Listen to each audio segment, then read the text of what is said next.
This is the Jake in Cleveland, where tonight the 217th consecutive sellout crowd will be on hand as the Cleveland Indians take on the Seattle Mariners. And the big unit tonight, he has struck out more hitters per 9 innings than anyone.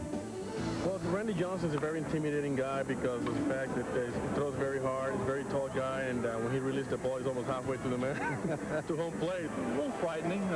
He's a little bit wild. It's not nice. It's not fun to see a guy throwing a ball at 98 miles an hour, 97 miles an hour to his head, and it's not fun to see. That's one pitcher, being a left-hand hitter, that I absolutely would not want to face.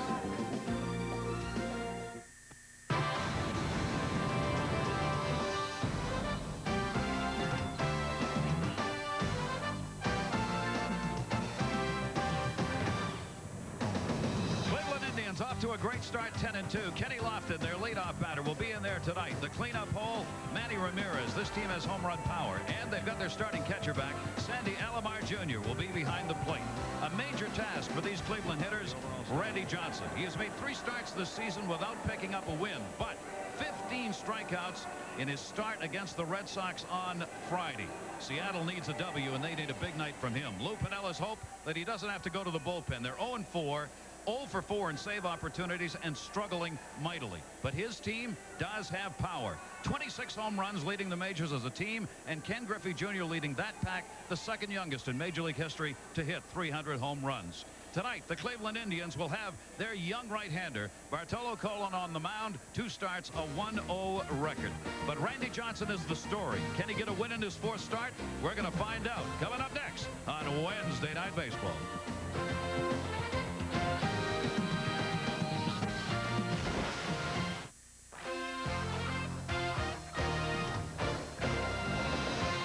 ESPN's Wednesday Night Baseball is brought to you by Franklin, the official batting glove of Major League Baseball.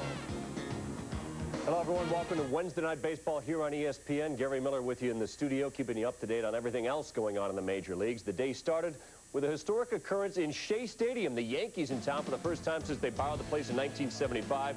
And fans there familiar with Darryl Strawberry, who last homered here as a Dodger in 1991. This one opposite field, his 4th home run of the year. He's the all-time home run leader at Shea with 127 of them. 3 solo shots for the Angels, not nearly enough off David Wells, who moves to 2-1 as Ken Hill gets saddled with his first loss. Yanks with a 6-game win streak. As always, it's doubleheader night here on Wednesdays. Our second game will come to you from San Francisco. The first place Padres playing the Giants and Barry Bonds. But right now it's time for our opener. The Mariners trying to break out of that protracted slump.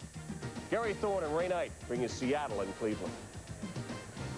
Welcome back to the Jake, everybody. And you're right, Seattle is trying to get out of a mighty big slump and mighty quiet around the Seattle locker room. I mean, 7 losses in a row is not the way this team thought the season was going to begin. No, Gary, they did not. This is an outstanding offensive ball club. Tremendous explosiveness. Everybody talked about last year's postseason being a fluke with their bullpen, and they've started off struggling already. So, somber mood. Ray, obviously, Lou Piniella's got to get this bullpen settled down here if this team's going to do something, and today he went at it individually with them. He certainly did. Unprecedented, bringing everybody in, talking to Temlin for 30 minutes, in fact, in the bullpen. So Lou Piniella's really upset, and this ball club's reeling.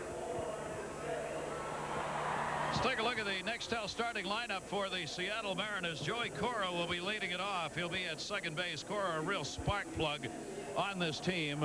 He's a veteran, 32 years old now, who can put up some good numbers and on-base percentage-wise. Batting second, Alex Rodriguez. Ken Griffey Jr. bats third. Edgar Martinez, the designated hitter. David Segui will be at first base. Glenn Allen Hill starts in left field. Segui, you see, second in the American League of that batting average. Jeff Houston at third base. Dan Wilson will be doing the catching. And in right field, we're going to see Ryan Regmanovich. We'll talk about him tonight as we go along. Randy Johnson will be doing the pitching tonight. The big unit has not picked up a win yet. On the other side, the guy's got some fire, Ray. Oh, you're talking about fire, Gary. Tonight, we're going to see some explosive heat. Bartolo Colon, 97, 98 mile an hour fastball, hard slider, almost everything hard. He mixes an occasional curveball and a straight changeup.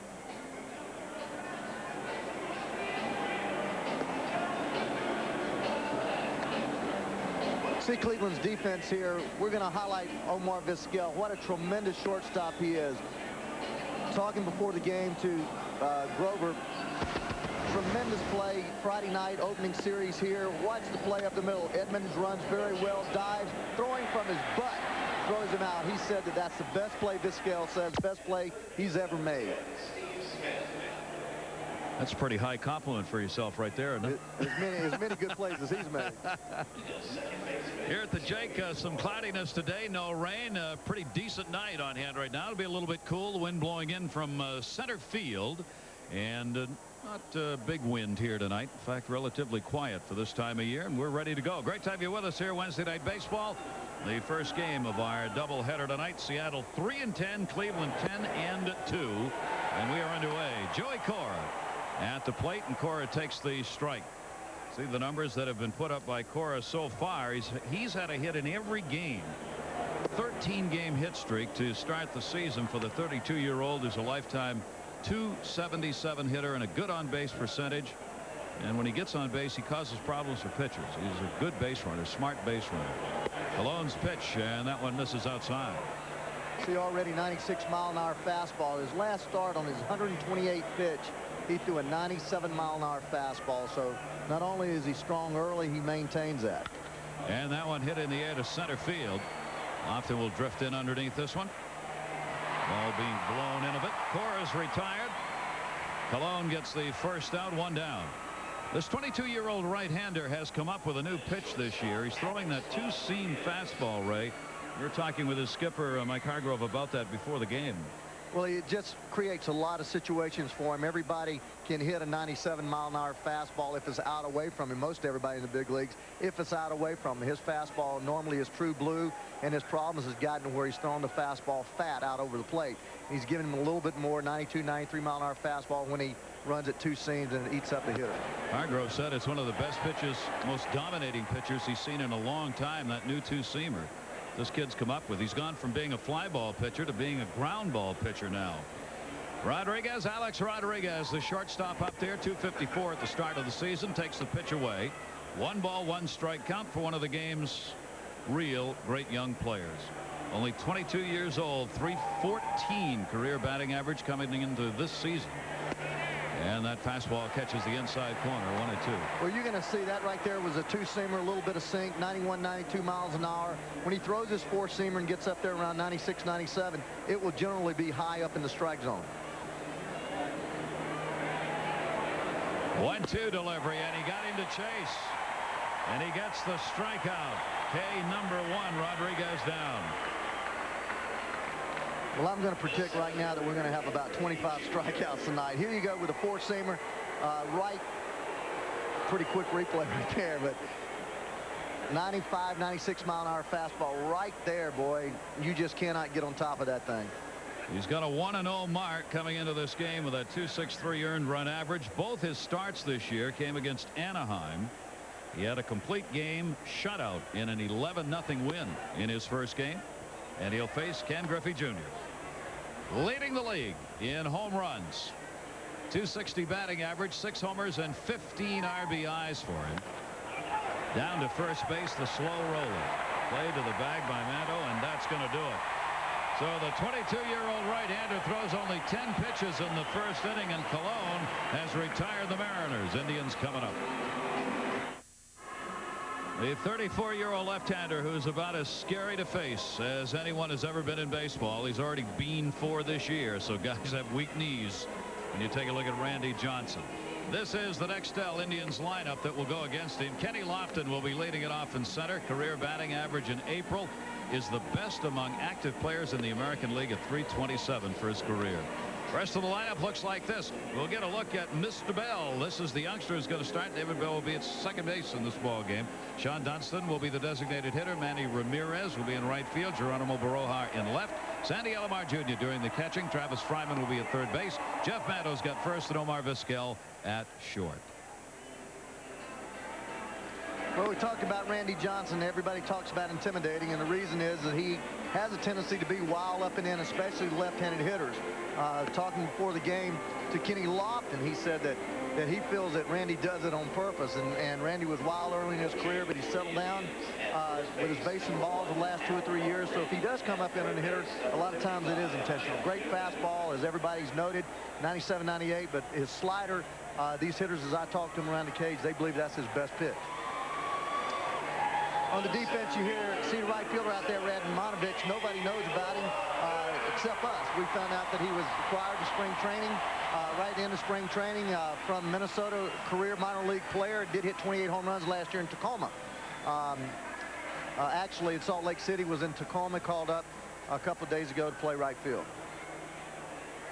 Jay Buhner's the man who's out on the 15-day DL, would normally be in right field. But with Buhner going on the DL, they needed some help, so Radmanovich had been called up. Kenny Lofton leads it off, and Lofton takes the pitch for a strike. Mike Hargrove saying left-handers hitting against Randy Johnson find out just how far you can really step into the bucket. Boy trying to hang in on him down the left field line, and he'll over, and that's going to be out of play. Lofton putting one the other way. He'll come back with a 2-strike count on him. There's always the wind blowing in off the lake, and that ball just kept pushing out of play. Look at him right here, how he comes at you. A lot of motion, that big, tall, and like Alomar said, he looks like he's right on top of you, that big 6'9" body, and that sidearm release. He comes down around Port Arthur, they used to say, when you drop down low. There you see the numbers he put up against the Indians in a no-decision game. They hit him pretty hard. Lofton, check swing's gone. He could not hang in on it. So Kenny Lofton becomes the first strikeout victim. That is the 33rd of the season for Randy Johnson, #1 in the league. Well, you feel like this ball just comes from behind you, and you see he's got no chance there. He's belling, his butt's gone.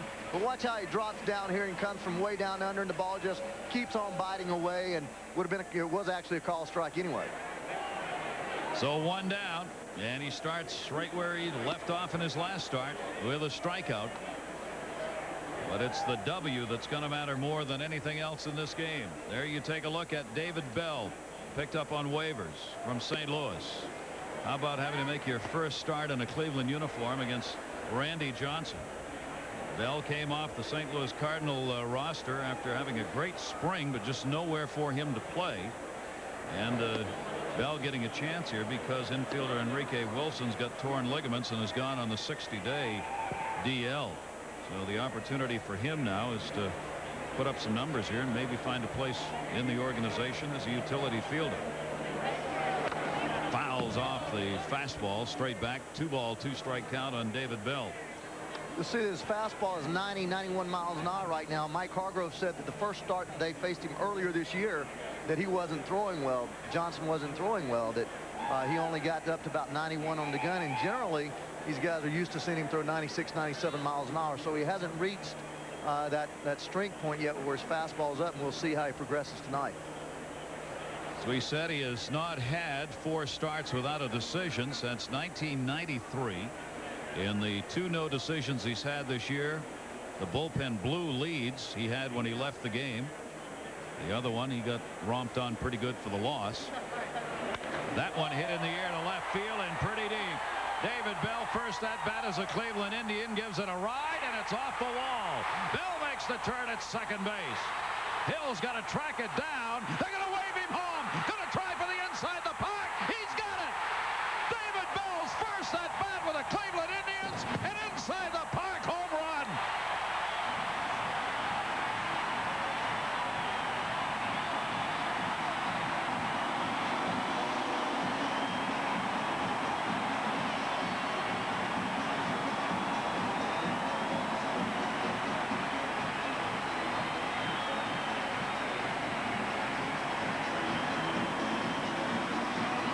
This is what happens when things go badly for you.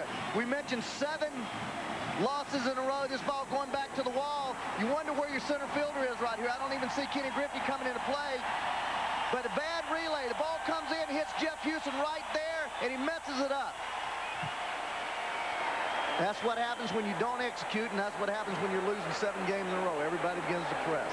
David Bell, 1-0 lead for the Indians, rocks the Jake with an inside the park homer.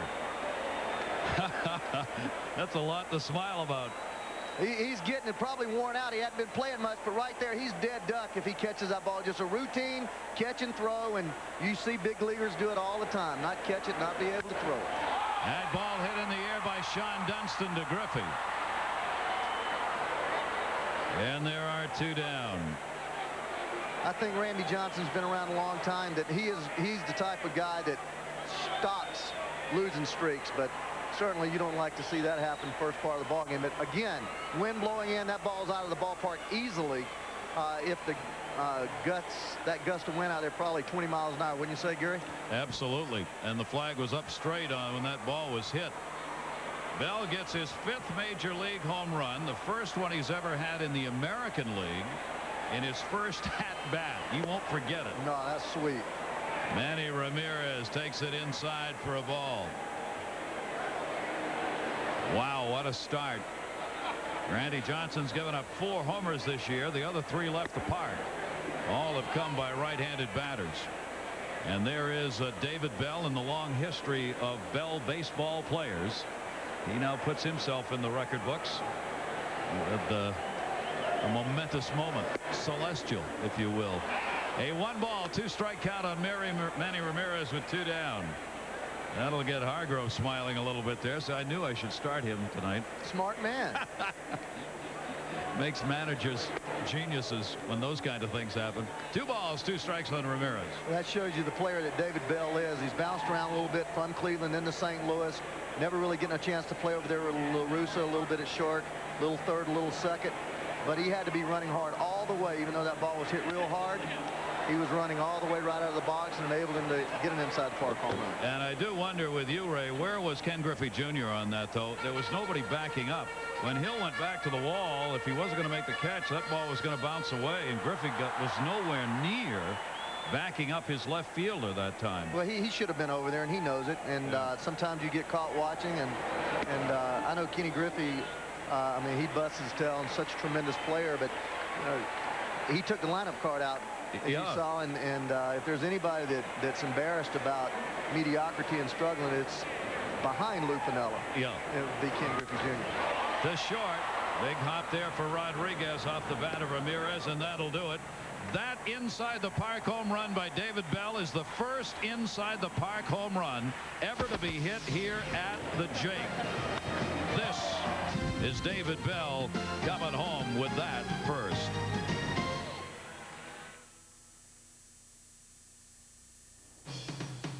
Gary Miller with you in the studio as EA Sports brings you a couple of updates. First, Chipper Jones on a home run tear. This one on Jose Silva. His 3rd in as many nights. It's already his 7th of the year. A solo shot as Greg Maddux looks for his first win of the year. He's got a 1-0 lead after 1 against the Pirates. It's usually all he needs. Back here in Cleveland, the Indians have the 1-0 lead as we go to the 2nd inning, and the designated hitter for Seattle, Edgar Martinez. .317 career hitter for one of the sweet swings the game has ever had. Now 35 years old. Finished 2nd in batting average, walks, and on-base percentage last year in the American League. Malone's pitch is a strike on the outside corner, and 2-1 on Edgar Martinez. A lot of decisions in this ball club with Woody Woodward making contracts next year. Martinez and Johnson, 2 of the figures that are up for free agency. Popped up, second base. Bell. Martinez. 1 down here in the 2nd inning.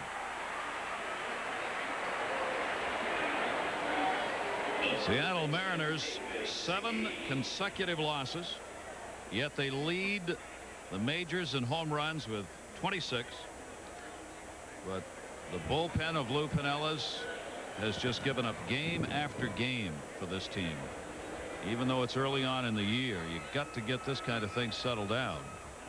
He tried to do that tonight. We wanted to speak with him on an hour and a half before the game, and Lou was just bringing him in one at a time into his office to talk with him, along with the new pitching coach, Dan Williams, and just trying to instill some confidence, I'm sure, Ray, just trying to pick him up a little bit. Well, I think, Lou's been around a long time. He's a tremendous competitor, very fiery, and I think there's a time when you just have to chew butt, and he's tearing it up inside. I'm telling you, no one knows the feeling that a manager goes through. I've never experienced anything like it. As a player, you can go in slumps and you can do something about it. You can work hard at it. You can find a way to do something to help your ball club. As a manager, you're over there, your hands are tied, and it just wears you out every night. And I wasn't a smoker or drinker, but it almost drove me to smoke and drink. Having a couple of thoughts on that, huh? Oh, man. I'm telling you. My hair started falling out. I turned gray-headed. It's a lot easier up here. Yeah, you got that right. David Segui takes the pitch outside. Segui's off to a great start this season. He's second in average, second in hits in the league, and 7 for 14 in the games against the Cleveland Indians so far. This is the final of 3 in this series, and the Indians have won the first 2 by scores of 6-5 and 8-3. They also won 2 games opening the season in Seattle. So the Indians are already 4-0 against the Mariners. 4 of the 10 wins they've had this season. Colon getting his first start here against the club he hasn't beaten. He's 0-3 lifetime against Seattle for this 22-year-old right-hander. Segui with 1 down and nobody on. Reaches and he's gone. 2 Ks for Colon. Let's check it elsewhere. Gary, what you got? Gary will give it the White Sox, who have been in a terrible slump, but leave it to one of their ex-pitchers to help them out of it. Greg Norton tees off with the bases loaded off Danny Darwin. That'll go to the gap. The relay will be juggled by Roberto Alomar, so he gets a 2-run double plus an error that clears the bases. White Sox up 5-1. Talking about pitching staffs that have struggled, that White Sox staff has had its problems also early on this year. Glenn Allen Hill up there. Glenn Allen Hill with that 400 average, 7th in the league early on this year. 1-0 count, 2 down, nobody on. Colon with that fastball. Alomar digs that one out of the dirt, and a 2-0 count on Glenn Allen Hill. Well, he does have a lot of movement on that sinker. That ball really is moving down. This catcher, Sandy Alomar Jr., said he's an entirely different pitcher from last year. He got sent down last year, and when they sent him down to the minors is when he worked on the 2-seamer and came back with tremendous movement on that pitch. And Sandy Alomar just said, hey, this is a different guy. This guy's ready to pitch now at the major league level. And he certainly looks like it, the way he's been whipping it in here in his starts, as the hitters are not catching up to him. 2-1 strikeout. Well, Gary, there comes a time when you feel like you belong in the big leagues. It's always a struggle. You work your way up through the minor leagues. You get to the big leagues. You have a little cup of coffee. You struggle a little bit more. They send you down again. And eventually you start having a little bit of success, and somebody gets in your ear and you start believing in something and having a game plan. Obviously that sinker added to his repertoire has made him feel much more confident, and he's much more effective. There it is. Colon is on a roll. He has struck out 3 and retired the first 6 Mariners that he's faced. The Indians have the lead. 1-0 here at the Jake. Randy Johnson going back to work here in the 2nd inning, and Geronimo Baroja 5 for 24 lifetime against this left-hander. 0-1 delivery to him. That fastball is inside. 1 ball and 1 strike. Baroja with a 238 average, 3 walks, 4 strikeouts. Rips that one foul. You do sit on dead red when Randy Johnson's on the mound, even though, as you mentioned, Ray, that hard slider he throws probably makes his fastball even tougher. It does, and there's not really anything you can do about it. He keeps coming, and that's what you're going to do. You get the bat head out, and you have to catch it so far in front of the strike zone that you hit it foul.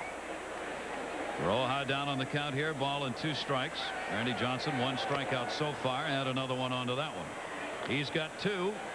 34 on the year, and there's 1 away here in the 2nd inning. Well, after that slider in, he comes right back with a fastball trying to go up with it, and Baroja's just late. He just busts that ball inside, and generally you can get the bat hit on that ball down and in, but when you're Randy Johnson, he's right on top of you, and although he's only throwing 91, it gets there pretty quickly. Only 91, huh? Well, I say that because he can get it up there 96, 97, but even when he throws 97 with his release point, I've mentioned J.R. Richard the last couple of telecasts, but he was 6'8", and what made him seem so tough was the fact that he was right on top of you.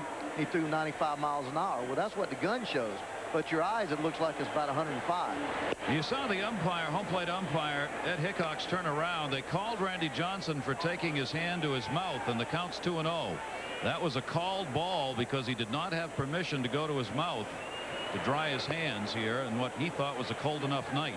You see pitchers blowing into their hands on the mound. Well, you can't do that unless the umpire has given you permission, and at this point he didn't have it, so it's a 3-0 count on Sandy Alomar, and that takes it to 3-1. As the night goes along here, it may get cool enough for the umpires to say they can do that, but not at that point. Alomar 7 for 23 with 1 home run lifetime off this left-hander, and he's out of there to Cora. Line shot, but Joey Cora, second base, perfectly positioned, and there are 2 down in the second inning. Third baseman, number 17, Travis Fryman. Oh, he's a great sight here at the Jake. One of the game's great yards. Great to have you with us here on Wednesday Night Baseball. Gary Thorne, Ray Knight, and our crew. 1-0 lead early on. Indians on top. Randy Johnson, Travis Fryman at the plate, and Fryman will foul it off. Fryman getting the start at third base in tonight's game. Don't know why at the last minute Alomar and Fryman flip-flopped in the lineup in this game. Fryman's had the most unusual numbers against Randy Johnson. 8 for 36, and 4 of his 8 hits have been home runs. Well, that's because he's just thinking dead red and letting it go and not being real selective. And Randy makes his pitches, he gets him out, but if he leaves it over the plate, he gets the bat barrel out there.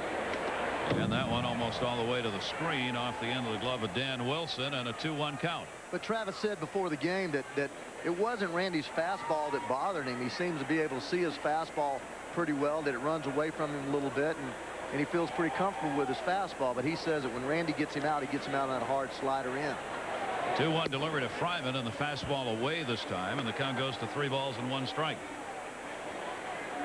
Johnson's had great success against the Indians in his career. 10 wins and only 3 losses against Cleveland. 3-1 to Fryman. Thought about it, laid off it, and gets the walk. First free pass, and with 2 down, 1 on here in the second inning. There's Stan Williams, the pitching coach, and believe me, he was the Cincinnati Red pitching coach when Pinella won the World Series in 1990, and he'll be smoking them heaters right along with Lou if things don't get right, because Lou vents, you know, quite often, and Stan's one of those guys that can handle it because he's tough as nails. Nardi Contreras was the pitching coach till a couple of days ago. Lou Pinella said, we just got to make a change here and try and do something, especially with that bullpen. So, new pitching coach. Jeff Mando, runner at first base, 2 down, and Randy Johnson way up high with it. 1-0 count. Johnson has walked only 10 so far this season in the 22 innings that he has worked. Randy Johnson, one of the problems he had when he first started was that he did not have much control at all. And that's what turned his career around. He always had the heat. Getting it in the strike zone was another thing. Took something off that one and got it in. 1-1. You know, way back in 91, 92, he walked 152 batters in 91 and came back and walked 144 in 92. So he was all over the place. He could not throw a strike, and we were talking earlier about he's got 124 lifetime victories. That surprised us both. We thought he had a lot more than that. Jeff Mando pops that one up. Yeah, lifetime 124 wins and 69 losses. With a guy who has struck out more batters per 9 inning than anyone ever in Major League Baseball. He has had 4 strikeout crown seasons since coming over to Seattle, and more strikeouts in the 90s than any other Major League pitcher. But he doesn't have a win this year. 0-1 after winning 20 and losing only 4 last year. Strike 3 called as he cut the inside corner. Mando didn't think so, but he's gone. That's 3 strikeouts for Randy Johnson, but a 1-0 lead for the Indians. Indians 4-1 at home this year, and got a 1-0 lead in this game over the Mariners going to the top of the 3rd inning. ESPN Sunday Night Baseball. Coming up, Gary Sheffield leads the world champion Florida Marlins against the Arizona Diamondbacks. They will be on the air. You'll get to see that new yard, maybe take a dip in the pool Sunday night.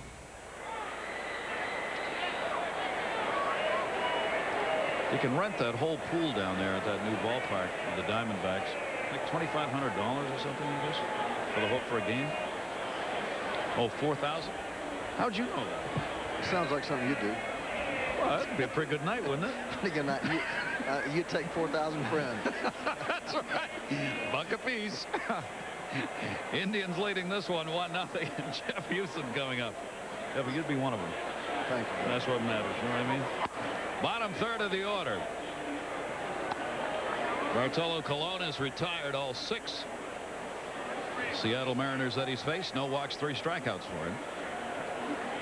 Young right-handers got that sinking fastball working. And Jeff Houston, who's getting the start at third base in this game, evens the count up on that swing at 1 ball 1 strike.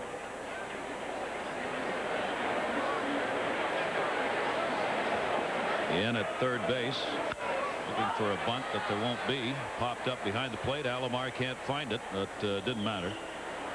Him all the way back over the screen, and that'll take it to a 1 ball 2 strike count. You know, Gary, looking at Alomar there, this Cleveland ball club has become very, very solid in their pitching staff. They acquired Dwight Gooden. He was hurt. Chad O'Jay had the knee problem. He's going to be back the 21st, actually starting today. We'll start the 21st here. But they've amassed a pretty good starting rotation. If you see Jarrett Wright, the rookie sensation last year in the World Series. Another one. Alomar sees this one and catches it. Colon gave him a little help there when that ball went up in the air. His pitcher started hollering and pointing. You see him coming back talking to him right there. And Jeff Houston is on 1 down here in the 3rd inning. You see Bartolo, watch him go right here. He's pointing right up. He wants to go catch this ball. He didn't want to have to throw any more pitches than he has to. So you're not going to miss this one. Come on, Sandy. And Alomar went back and found it. 2 down. He's either blowing it by him here early on, or that ball's moving so much they're underneath on those pop-ups. Ray and I were commenting between innings. Even from up here, that thing looks like a pea. It's got some real mustard on it. 0-1 count. Dan Wilson behind the plate, hitting at 257. The 0-1 pitch to him, misses inside. Wilson, 29 years old, a great defensive catcher. He threw out base runners last year at a 43% rate, 3rd best in the league, and a pretty decent 267 batting average to go along with that. Pitch taken inside that time. 2 ball 1 strike count. Watch how much this ball moves sideways and down. It's a fastball, 93 miles an hour, that 2-seamer, and look how hard it moves late. Boy, that is nasty late movement, and that's what hitters hate to have to face. And then he goes back outside with it and gets the 2-2 count. That ball moving so much, Ray, that Alomar actually had his glove mispositioned. He doesn't want to catch a ball that way, but he couldn't move it over to do it any other way. Because it moves so late. It's that late quick movement that gets hitters out.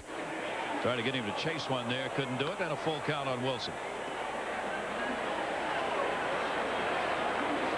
Dan Wilson with 1 down, nobody on, and the Indians leading 1-0 on the inside the park home run picked up by David Bell. A breaking ball that time, fought off 3-2. Well, he hung that breaking ball, and fortunately for Colon, it stayed inside, and defensively Wilson fought that ball off. But that ball right there is the type of pitch that leaves the yard. Look how it just hangs right inside. If that ball breaks, he'll hit that ball a long way. Signed at the age of 18, minor league free agent at that age, now 22 years old. That one busted down the first base side in foul territory, and no play over there for Jeff Mando. David Justice getting the night off tonight.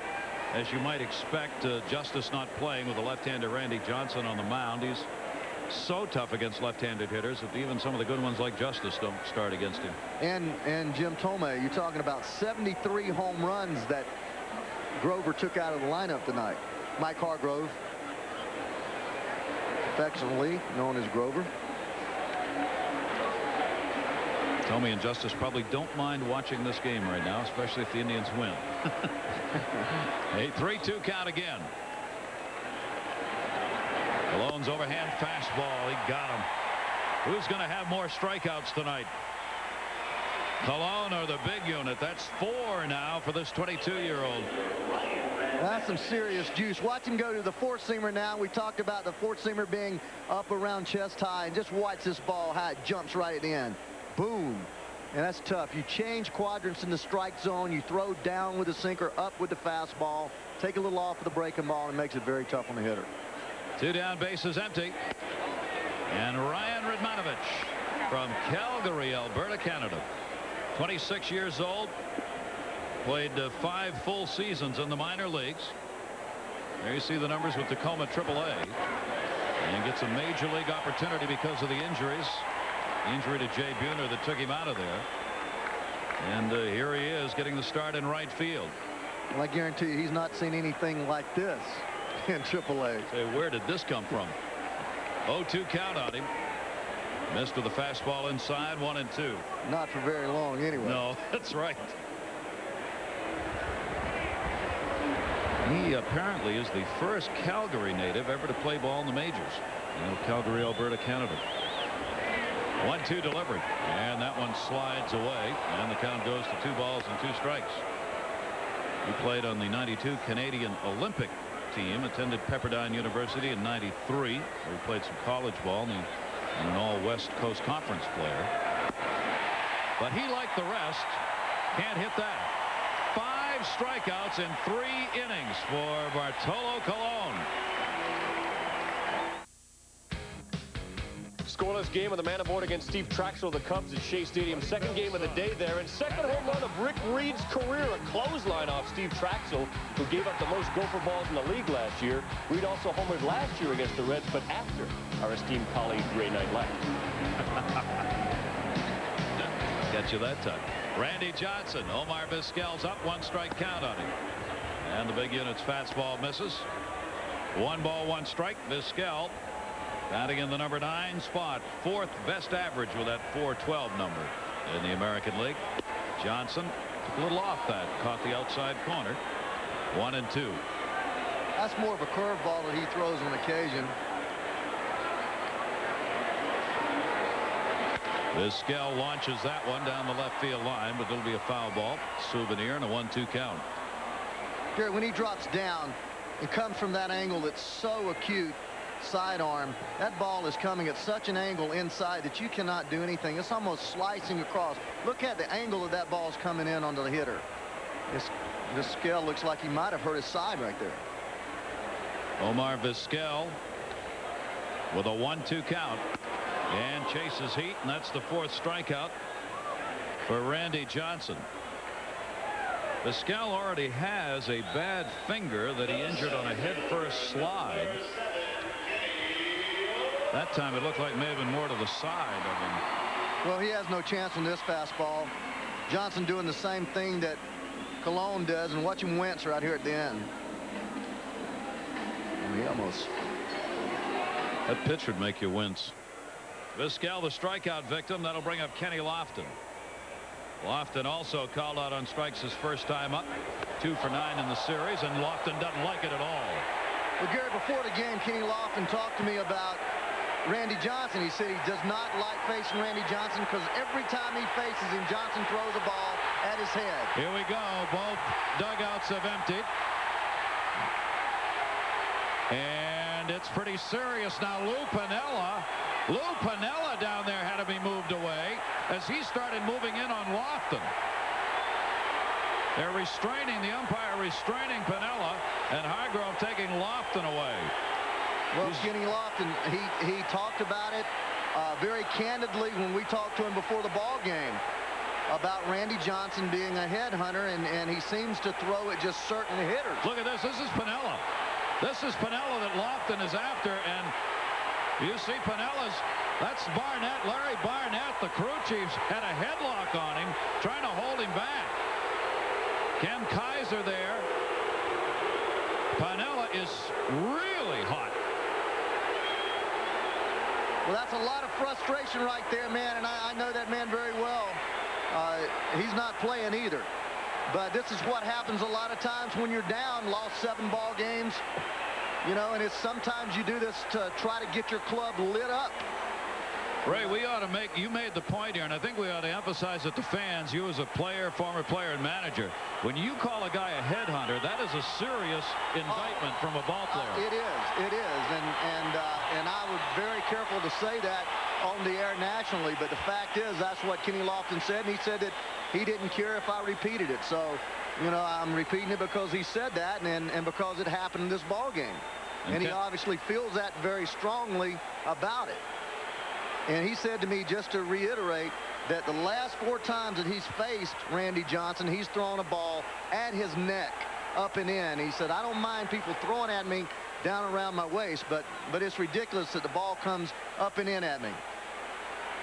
And that's pretty much right around the neck.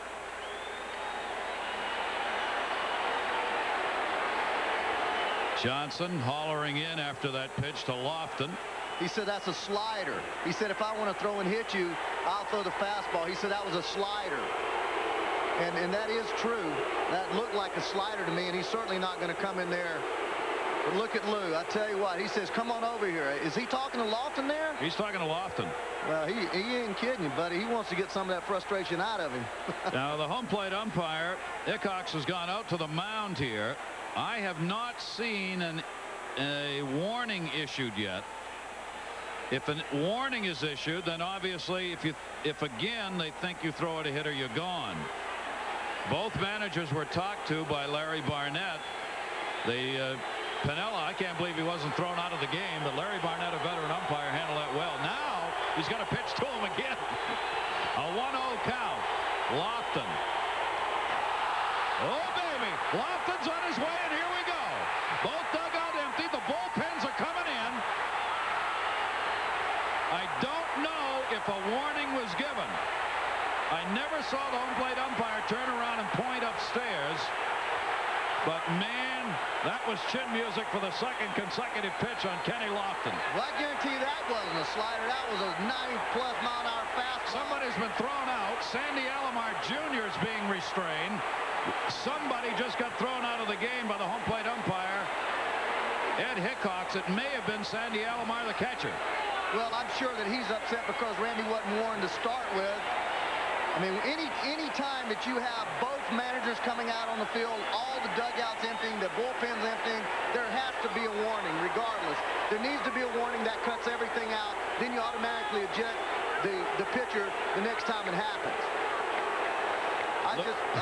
You said that he handled it well. I believe that you have to have a warning right there. Yeah, and there may have been one, Ray. But I said I do not know if one was given because I never saw the umpire point up to the press box. Well, you'll find out. If Randy Johnson's still in the ball game, there was no warning. If there was a warning, he's gone.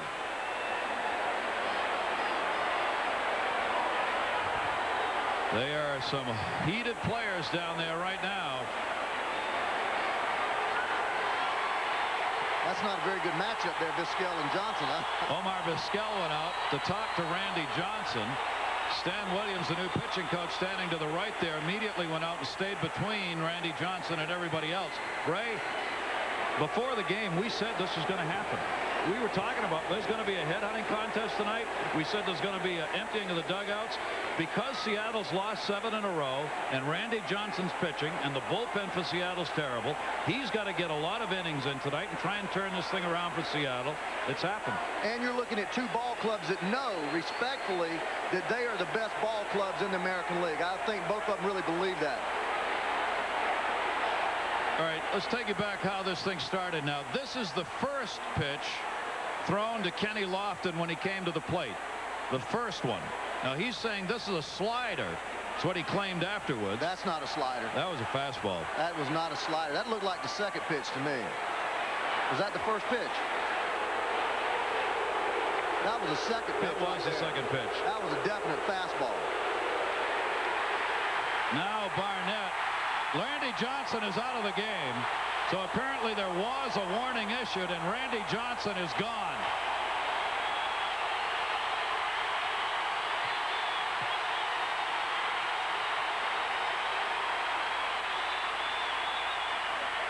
You got the worst bullpen in the majors. You're down 1-0. It's the third inning, and you're going to go to the bullpen.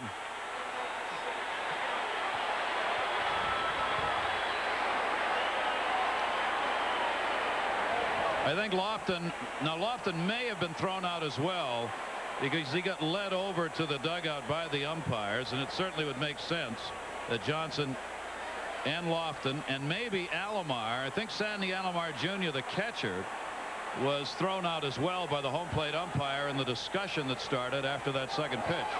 Now, of course, no bullpen's been warmed up, so they will give the bullpen as much time as they need here, whoever Lou Piniella wants to bring in.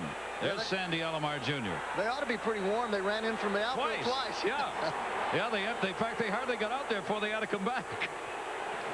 Well, there they are going back out.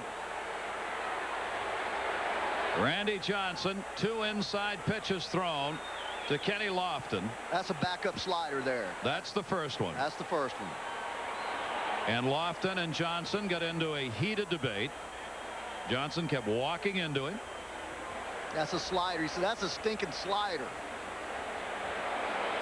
Now this is the next pitch after they finally cleared things. Well, if I'm a hitter, I go get him on that one. I guarantee you. The first one, breaking ball, I don't say anything about. But you got to go out there after challenging. My goodness. Johnson leads the majors with 4 hit batters. He didn't hit anybody there, but it won't matter. He's going to be thrown out of the game anyway. Now, Sandy Alomar Jr. somewhere right over in that mess is right here is where he really got mad. And the home plate umpire, Ed Hickox, threw him out right there during that part of the discussion. Let's look right here again. Look at the catcher setting up. He sets up outside to Danny Wilson. Look at him setting up way outside. Let's see if this ball really is way inside. He reaches way back in there. It is enough inside to make me mad. Oh, yeah.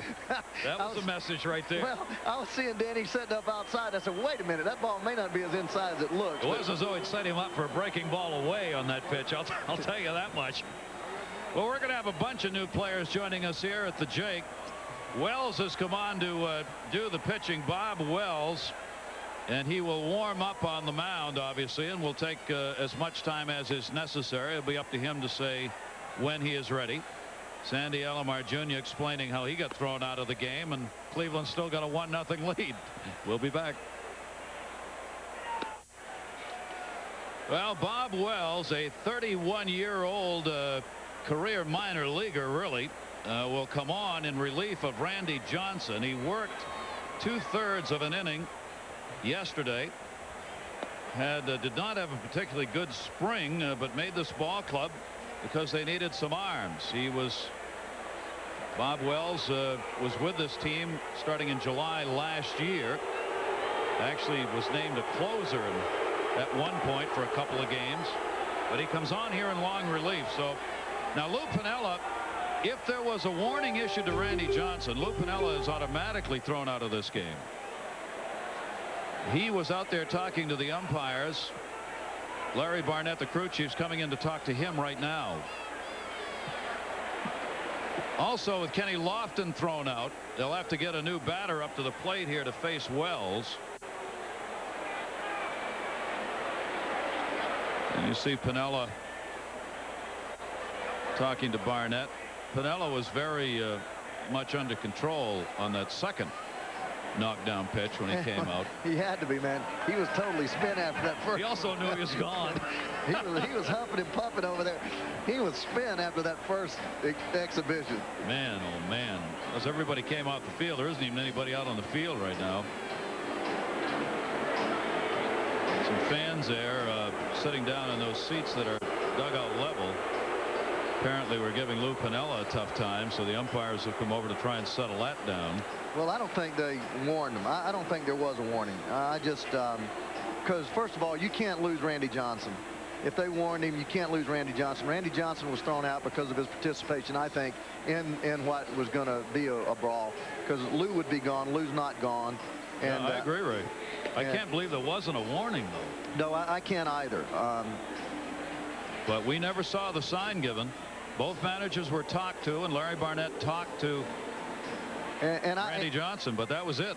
And I did like the way that they handled the situation, the umpires, and not ejecting anybody from the ball game. Like you said, with Lou going off the way he did, a lot of times when you showed that much emotion and physical, have to be restrained physically, then they eject you. But hockey game breaks out everywhere these days, doesn't it? Man. I'm telling you. All right. Now, Wells, the 31-year-old right-hander, has completed his warm-ups. He will pick up the count here on Kenny Lofton, which is an 2-0 count, rather. And it won't be Kenny Lofton. No, it'll be Pat Borders. Pat Borders will come on and take over this at-bat. There is Borders. And Bob Wells. And he'll end up catching for Alomar, I'm sure. Yeah, he'll be staying the ball game, be a leadoff hitter, and be doing the catching because Alomar also got tossed out of the game. So here we go again. A 2-0 count. Pat Borders up. Wells delivers a strike, and we're back at it. 2-1 count, one down. An inside the park home run by David Bell of the Indians in the first inning has given them the lead. Now Randy Johnson's been thrown out. The bullpen, the Achilles heel of this Seattle team, is now responsible for this game. Oh, man, and they're going to get some work, obviously. Griffey. Borders retired, and there are 2 down. And this is just what you don't want to happen. We talked about Randy Johnson needing to go deep into the game and possibly a complete game to take some pressure off that bullpen. And here you are, you're in the bullpen in the bottom of the 3rd inning, and you're talking about burning a staff out. So Randy Johnson went 2 1/3, a hit, a run, the inside the park home run. He walked 1 and struck out 4. He could be the losing pitcher in this game if Seattle never comes back to tie or take a lead. Here's David Bell, who had the inside the park home run. He thought he was going to have all the excitement. He had an inside the park home run, the first one at the Jake, and everybody's going to forget it. Nobody's going to talk about it. It's going to be the last story discussed tomorrow. And the first one ever hit here as he put it off the left field wall and circled them all. Joe Carter had the last Cleveland inside the park home run 9 seasons ago. Back in 1989, it was at Minnesota. David Bell now moves himself ahead on that list. Bell fouls that one back upstairs. And I do mean back upstairs. I didn't even see that ball, man. We can check this for scuff marks if let's you'd like. look at it.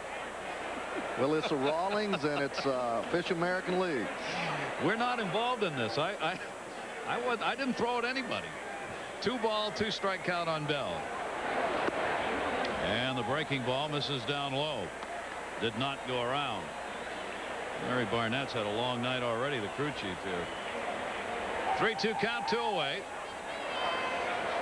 Bell takes the fastball outside, and Wells gives up the walk. So with 2 away, Bell is on. Lou Piniella is trying to get his heart rate down a little bit over there. Will this be an episode that'll fire up the Seattle Mariners? I don't know. Well, you got your second best player out of the ball game behind Ken Griffey. I think probably that although you lose Lofton and Alomar, it's a pretty good trade out for Cleveland. You get Randy Johnson out of there. Sean Dunston at the plate, batting at .243. Takes the pitch outside.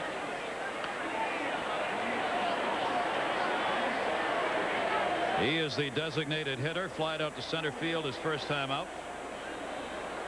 Bartolo Colon, the starter for Cleveland through all of this, has been sitting around watching a long time. 1-0 delivered to Dunston, and that misses down low, and a 2-0 count. Well, Wells has become a picker. He throws a lot of breaking balls. You're going to see him throw almost 2 breaking balls to every fastball he throws. His fastball is 86 to 87 miles an hour. Pretty straight, but he throws a lot of breaking balls and straight changeups. Well, he's being called on here to put some innings in, Ray. This bullpen, as you said, is devastated by work and unsuccess in that job. And now Wells is being called on here in the 3rd inning to try and get this ball game deep and give the Seattle team a chance to stay in it. Well, the one positive thing for Seattle is that you still have Justice and Tomei out of the lineup with a right-handed pitcher in there. They've got the lineup stacked with right-handed hitters, and you've already lost 2 players. So Wells with that runner on at first base. 2 ball 1 strike count, and Dunston leans back. 3-1. Well, this ball's almost over the plate. It's just up, and Sean's always on top of the plate. That ball is actually over the plate. And what will happen now, any pitch that's anywhere near inside and up, there's going to be somebody reacting to it. Dunston's got a 3-1 count with 2 down. 3 for 8 in the series. Towards third, Jeff Hewson got it. Not much happened in that inning in your scorebook, but plenty happened on the field. Indians 1, Mariners nothing.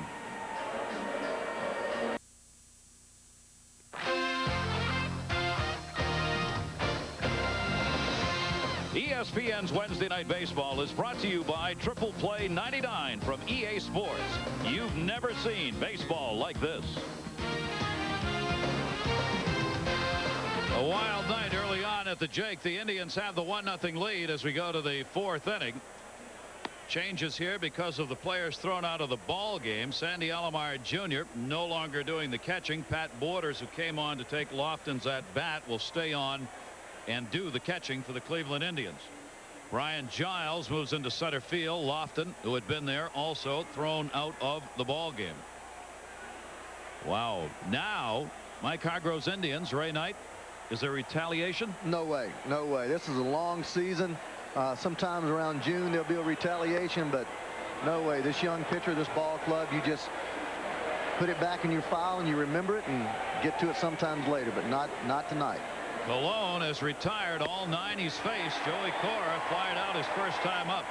No walks, 5 strikeouts for Bartolo Colon. Fryman in at third base. That one will take care of all that. A leadoff single. So Cora hit successfully now in all 14 games for the Seattle Mariners. That's the first hit for Seattle, and the leadoff man's on here in the 4th. Just a fastball right out over the middle of the plate, and Cora hit it right back where it came from. It's always a good idea. Yes, it is. Usually get you a big hit. It will. There's that hit streak that he's got going. He's got good speed. Now Rodriguez up at the plate. 1-0 lead Indians. They've had only 1 hit, the inside the park home run by David Bell. Alex Rodriguez takes the pitch inside. Well, this is a great time to run, Gary. You got a catcher just coming into the ball game, sitting over there in cold weather, and Cora, as you mentioned, with good speed, just stole 6 bases last year, but real good time to test that new catcher. Cora's 1-0 on the base paths so far this season. Rodriguez fouls that one off at the plate, and it goes to 1-1. Alex Rodriguez, only 22 years old, broke into the majors with a year in which he hit .358, 36 homers, and 123 runs batted in 1996. There was no way he was going to equalize that last year, but he came pretty close, and not a 300 season for him. 23 homers and 84 RBIs. Well, look, go over to first. He's back. Looking at that offense, you're talking about Rodriguez in the 2-hole drove in 84 runs last year. Griffey 147. Martinez 108. Jay Buhner, who's not in the lineup, hit 40 home runs and drove in 109. So you're talking about the most explosive offense in the American League when you're talking about the Mariners. Colon, that one hit the right field. They're playing very deep on him. Ramirez will have to play that on a hop. Guns it back in, and Seattle's got the first 2 on here in the 4th inning. Back-to-back singles by Cora and Rodriguez, setting the table for the middle of this lineup. Well, pitchers getting rhythms, and Colon obviously was in a great rhythm, but he sat over there for probably, what, 20-25 minutes during the brawl, and he'll have to find that rhythm again. You'll see right here, fastball up and in. Rodriguez, one reason why he's a great hitter, he stays inside the baseball, shoots that ball out to right field, not trying to do too much with it, just inside outs it and hits the ball hard on the line to right field. And a big moment here for Colon and Seattle, because Ken Griffey Jr. is up with 2 on and nobody out. He grounded out his first time up and takes the pitch outside. Monday night, he became the 2nd youngest at 28 years plus to reach the 300 home run plateau. Jimmy Fox is the man he passed in age and reaching that level. Doesn't get that one. 1 ball and 1 strike. Well, this is one man you don't want to challenge too much with the fastball. He's a great low ball hitter.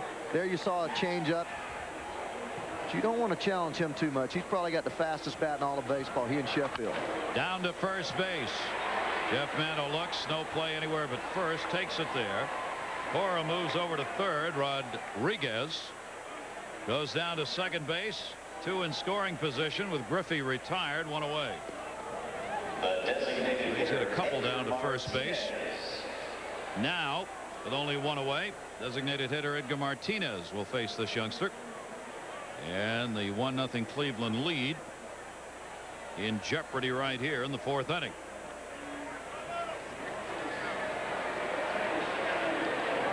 And with one out, infield back, knocking down the ball to prevent the go-ahead run from scoring. Fastball is outside Edgar Martinez. Junior moved him up. Now Martinez will try and get him in. Martinez this season has gone 3 for 11 with runners in scoring position. He's got 2 out there right now. Check swing. Did he go? Larry Barnett at first again says no, and a 2-0 count of Martinez. Well, this is a situation where a young pitcher really has to be smart. You have first base open even though it's early in the game. You got an outstanding left-handed hitter in Segui behind him. You don't want to give Edgar Martinez a fat pitch to hit here. You still try to make your pitch. If you don't make it, you go ahead and walk him. And he's outside with that one. So a 3-0 count on Edgar Martinez. That's what a lot of young pitchers fail to do, Gary. They fail to realize the situation in the game. This man right here is a great hitter, but when he's ahead in the count, he hits 370, 380. So you just do not want to give him a cookie right down the middle for him to do anything with. So you continue to make your pitch and start all over with the next hitter. A look back to second base. No throw made. Omar Vizquel had moved in behind Rodriguez at second. Roy Coors, the base runner, at third. 3-0. See if he just stays away from Martinez here in this delivery. He's up high to him, walking. He didn't want any part of it. So first walk surrendered. We'll load the bases. One down, bases loaded for Seattle here in the 4th inning with the Indians leading at 1-0. And David Segui, the league's 2nd leading hitter coming into today's play, will come to the plate with the sacks full. Mark Wiley going to the mound. See, in this situation, it allows you to make one pitch and get out of the inning. You make one good pitch, hit a ground ball, and you get out of the inning, as opposed to having to make 2 or 3 good pitches to a hitter like Martinez to get him out.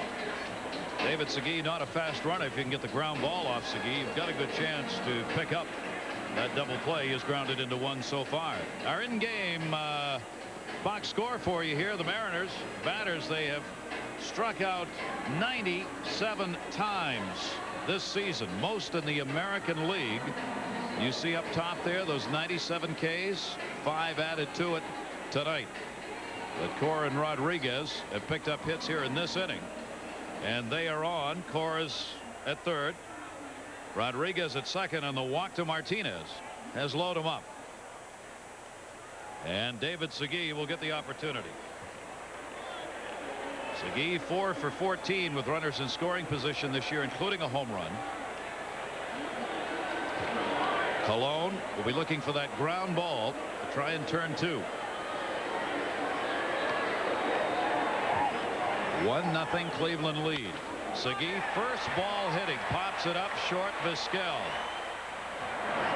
Fair territory. Huge out. 2 down.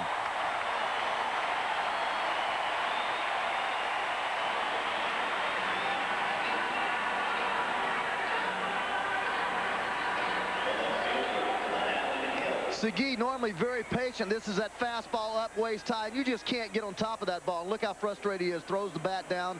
Normally an outstanding clutch hitter. What a huge out. 2 down. Bases remain loaded. Segui retired. Now Glenn Allen Hill. He was called out on strikes his first time up. You see, off to a very fine start for Hill. Colon gets the ground ball towards third. They get the out at second. Prime into Bell.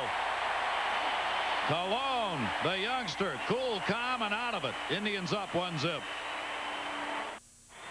Well, Lou Piniella's team, a great chance to either tie or take a lead. Couldn't do it. We go back to the 3rd inning when all broke loose. Lofton up. Randy Johnson pitching. That was the first inside. Piniella went crazy. Amazingly not thrown out of the game. Very next pitch. Again inside, bullpen's emptied, benches emptied. Lofton got thrown out. Alomar got thrown out. And so did Randy Johnson. And now Bob Wells. And Manny Ramirez is the hitter. Ramirez grounded out his first time up, 3 for 8 currently in this series. And batting .292 on the year. One of the real fine hitters in this lineup. 25 years old, .304 career average. 1 ball, 1 strike count.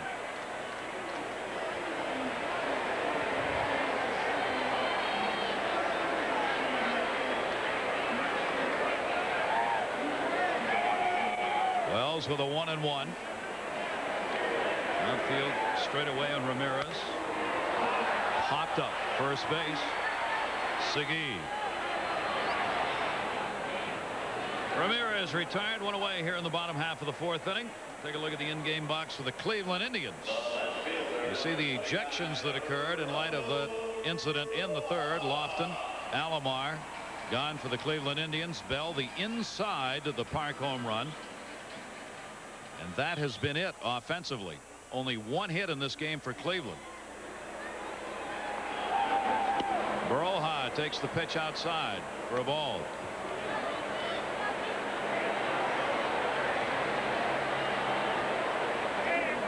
Geronimo Baroja signed to a new contract at the start of the year.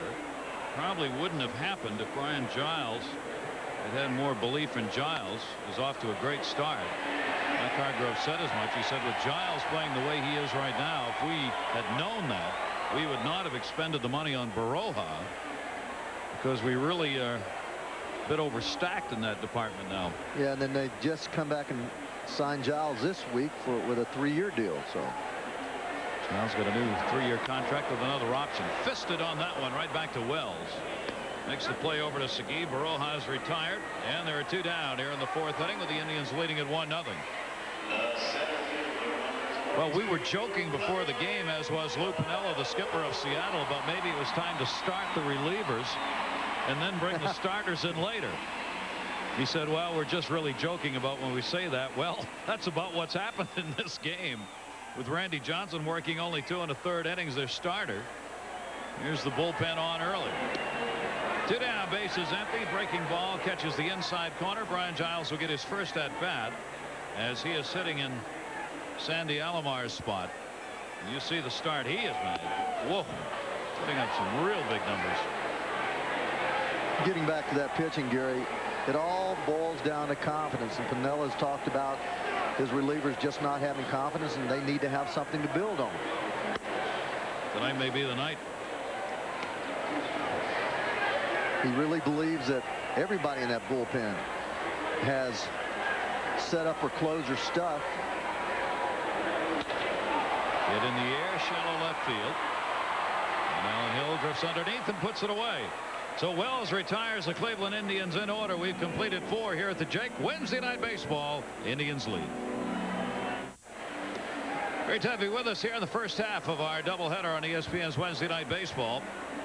Bartolo Colon has walked 1 and struck out 5 in this game. He has given up just 2 hits. They came in the 4th inning. And the Seattle Mariners left the bases loaded in that inning. Jeff Houston leads it off here for Seattle, fouls it off.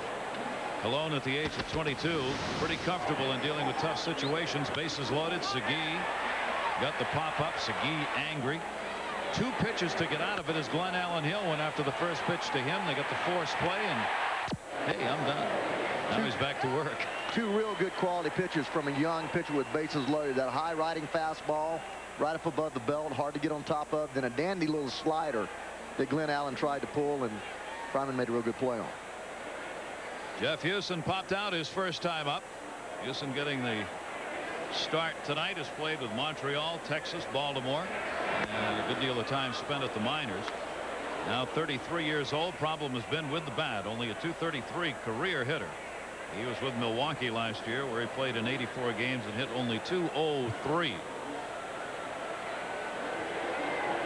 Behind on the count here, 1 ball, 2 strikes. Lone's pitch tapped down to third. No play there for Travis Fryman, and it'll stay at 1-2. Gary, both Pat Borders and Alomar really working the corners with Colon on the 0-2 pitch. Borders set up way outside. Here he wants to throw a changeup down. 1-2, got it there. Again, fouls it off outside of third base. He'll have to come back. Actually, that's that sinker. When he circles his finger, that's that sinker. Pat Borders, great backup catcher here in this situation for this ball club. I mean, this is a veteran catcher who's caught some good staffs before. Well, he really has, up there in Toronto and playing on the World Series, and actually World Series MVP. 1 ball, 2 strike count. Borders lays the sign down. And Houston wants a timeout. It's kind of settling the Jake down here after the big Donnybrook in the 3rd inning. 1-2 delivery on the way. That one drilled to right field. That wind blowing in is going to hold that up. And Ramirez puts it away. Let's check in with Gary Miller. Gary. Jim Eisenreich pinch hitting for Brian Meadows, who was matching Curt Schilling. Schilling was up 2-1. They've given up only a solo home run to Derek Lee, his only hit allowed in the game, but his former teammate from the '93 pennant winners, one of the few leftovers from last year's world champ, Jim Eisenreich, opposite field. Curt Schilling has had a magnificent start for Philadelphia. Can't pitch almost perfect baseball, which is what he's had to do in a couple of wins he's had. Powerful fastball by Wilson, who struck out his first time up. 1 down, nobody on. Top half of the 5th inning.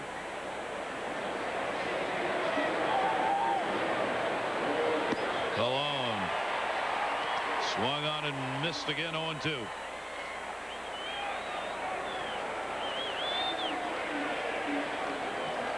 Seattle hitter's got to be going, where did this guy come from? Look at him shift outside right here, see if he can get the ball there. That's the thing that I'm really impressed with, is he is really getting the ball to the area that the catcher is moving to, and that tells you when a pitcher matures, because he's throwing to the spots that he wants to go to. Setting up out there again. 1-2, fouled off outside of first base. No play on this. Stay at a ball and 2 strikes. Got pretty hard, hit hard in his last outing against Anaheim. 4 2/3, gave up the 4 runs on 8 hits in that game. Walked 3. He walked 3 in each of his first starts, including that complete game win against Anaheim in his first outing. He only had 1 complete game last year. That shutout was his first shutout, and that's taken inside. 2 balls and 2 strikes on Dan Wilson. Pat Border signaling to him there that he's not getting his arm up on the breaking ball. He's dropping down, getting his hand below the ball or outside the baseball, and still getting on top of it. Wilson sticking tough. Count remains 2 balls and 2 strikes.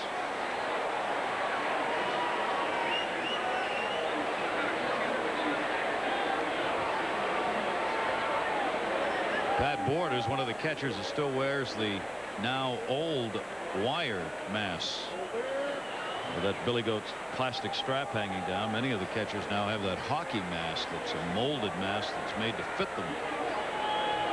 2-2 delivery. Wicked jam job right there. Bell got to hurry it over. That's seriously getting in somebody's kitchen right there. That's sawing you off down around the trunk of that bat, boy. Jeez. He got the bees running up through his arms on mercy. On a night like this, look where he hits this ball. He hits this ball right around his top thumb. I am not kidding you. That is seriously getting in there. My goodness. There must be some good wood. That bat didn't shatter. His arm's probably still shaking as he goes back into the dugout. Wilson retired. There are 2 down. 2 away. Base is still empty. Redmanovich up.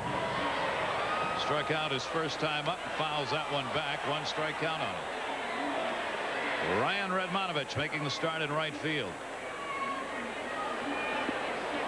Jay Buhner could be back within a week on the 15-day DL, but it was made retroactive to the 7th. Redmanovich has gone 0 for 4 on the season. Second base again. Bell is there. He's got it. Makes the play. Colon, another 1-2-3 inning as he protects that Cleveland 1-0 lead. Travis Fryman leads it off for the Indians as we go to the bottom half of the 5th inning. What a strange game. 1 run, 1 hit for the Indians, an inside the park home run by David Bell in his first at bat as an Indian, and the first inside the park job here at the Jake. It came off the starter, Randy Johnson, who got thrown out in the 3rd inning for throwing 2 inside pitches at Kenny Lofton. Bob Wells is now on in relief of the big unit. That one to right field. very playable. Edmanovich is there. He's got it. And Fryman is retired. Not thrown out yet. Gary Miller. Bottom of the ninth at Fenway Park. The Red Sox yet to lose a home game. They're tied at 3. Troy O'Leary, the big hitting hero for the night. Seeing eye single after they intentionally walked Bourbois. John Ballantyne will beat the throw. O'Leary homered, had 3 hits in the ninth. The Red Sox have won all 6 home games, 4-3. Wow. How about Garciaparra? Wow. Man. What a star. Could play short and could hit. One down, nobody on. Jeff Maddow playing at first base tonight. Takes that pitch for a strike called in the outside corner. We've had 3 players ejected and 1 run scored. So those in the clubhouse are leading those in the field. And the fastball bounces in the dirt. Only 3 hits in this game. 2 for the Mariners, 2 singles, and that inside the park job by Bell. Bob Wells came on in the 3rd with 1 down. He's working on his 2nd complete inning. Maddow, a strikeout victim, his first time up. Will ground out to Joey Cora, maybe. No, he's on. Error on Cora. Cora's throw down in the dirt. Segui came over and blocked it, but couldn't get back to the bag in time, and Maddow is on. Well, Cora never got his feet set here. You watch him, he goes over and he kind of gets his feet stumbling up. He hung his feet up in the turf and never was able to get himself on that backside to make a strong throw. Watch his feet stumble a little bit there, and he just kind of flips the ball. Boy, it's not that tough a throw. 3rd error charge to Joey Cora this year. So 1 on, 1 out. And Omar Vizquel, runner goes, hit and run on, tried to push it to right field and fouled it off. Vizquel, a strikeout victim as well, his first time up. Maddow comes back. If you're Mike Hargrove, you're in a pretty good situation when you got Omar Vizquel batting 9th in the order. Boy, he makes such good contact. He's a great bunter. Mike used to hit him in the 2-hole just to take advantage of his ability to put the ball on the ground and make contact. Seldom strikes out. Vizquel with a 1-strike count, runner not going, 0-2. He's hurting, though. You mentioned about him wincing early with his left side. You can tell right there something is bothering him right around that ribcage area. Every swing he takes, he flinches. Got some of the brooms hanging over the left field wall there, indicating the sweep the fans hope Cleveland will get, but play's got to be stopped, obviously, with those things dangling over the side.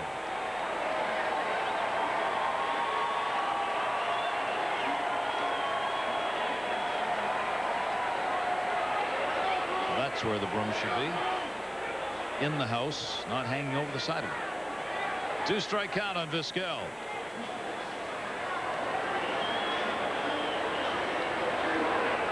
And he's gone. Called 3rd strike. He knew it.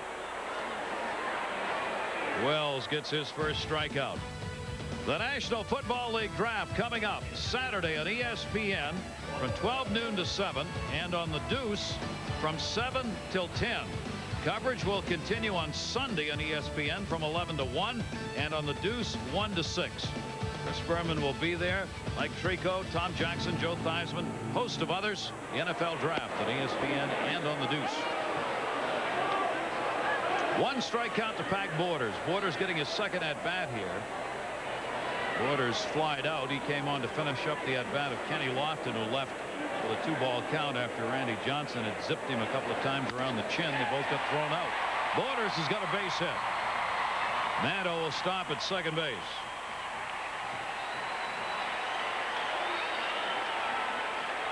So the Indians now with a couple of hits up on the board, and Cora's error has allowed this inning to stay alive with 2 on and 2 down.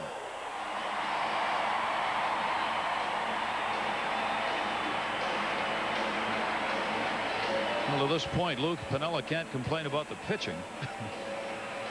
Randy Johnson and Wells here have been able to hold the Indians down to a couple of hits, but still trailing. The Indians on top 1-0, and here's Bell. Bell perfect as a Cleveland Indian. Inside the park, home run and a walk. And that one is taken down low, ball 1. David, a very quiet hitter. You're over there in St. Louis, used sparingly, but plays a lot of positions. Real good player to have on a ball club, a lot like Jeff Granson. You underestimate kids like this value to a ball club because he can do so many things for you. Got 2 on here. Throw down second base.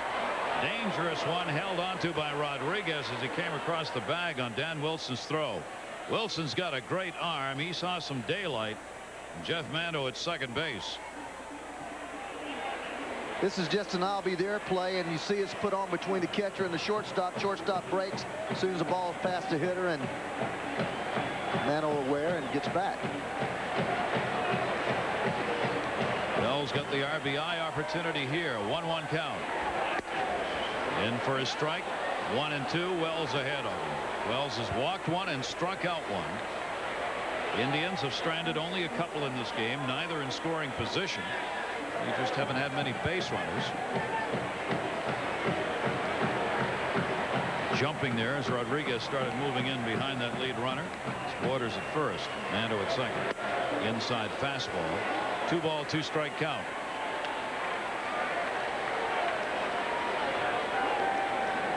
Cleveland trying to sweep this 3-game set. Their 10-2 start. A tremendous start for this club, the best since 1988. Now Seattle's off to the worst start ever in their franchise history at 3-10.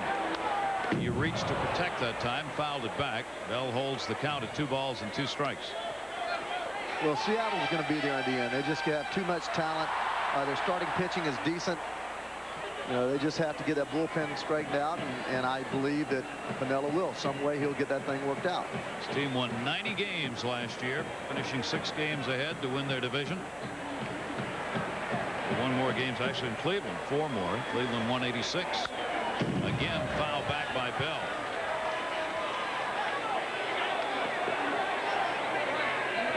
Seattle Mariners may be getting their funk over early this start.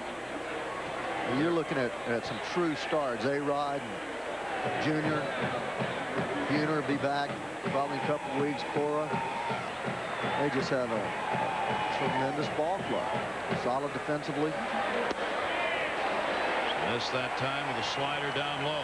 So with 3-2 down, the runners will be going. Mando at second base and Borders at first. Bob Wells, 31-year-old reliever, trying to get Bell out of there.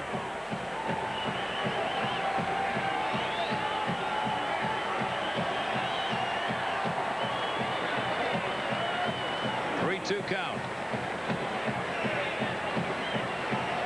John Adams with that banging. Severed headache number 39 in left field. Here's the 3-2 pitch. Swung on, hit in the air to shallow center. Griffey.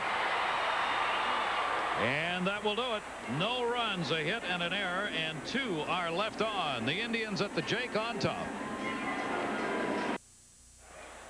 Welcome back, where the rain has started at the Jake. The Cleveland Indians on top 1-0, getting ready to go to the top half of the 6th inning. First half of our doubleheader coming up after this one.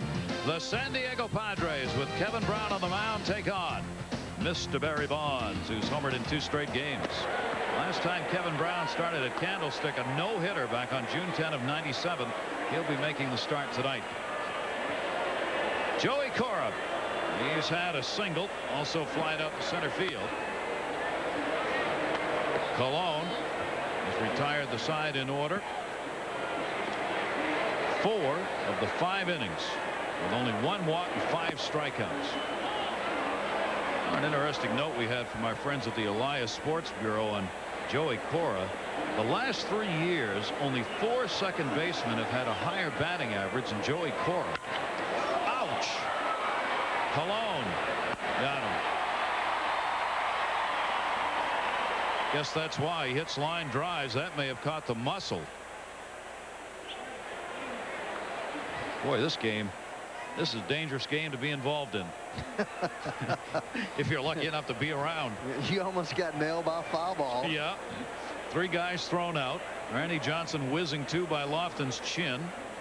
And now the other starter, Bartolo Colon, has just caught one on somewhere on that arm. It looked like it hit him right in the bicep. He looked like he grabbed the bicep afterwards. Let's see.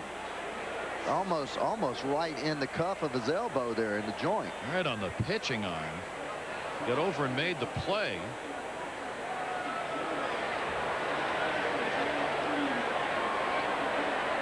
John Smiley, Chad O.J. May need a lot of pitchers. And Nagy there rather, along with O.J. O.J.'s on the DL, but coming off on the 21st, where he is pitching in rehab. O.J. So he'll be ready. Doc Gooden is also on the DL. They're not sure when he's going to get back, but it's going to take a while. While we take a look at that, the hockey game that broke out here, you can see a real hockey game. ESPN's National Hockey Night with the New Jersey Devils and the Chicago Blackhawks coming your way on ESPN tomorrow at 8:30 Eastern, 5:30 Pacific time. Big game for Chicago. The Blackhawks still have a chance at making the top 8 and the playoffs in the West, but it's got to be right now because this is the final week of regular season play in the NHL. National Hockey Night, the Devils and Blackhawks tomorrow.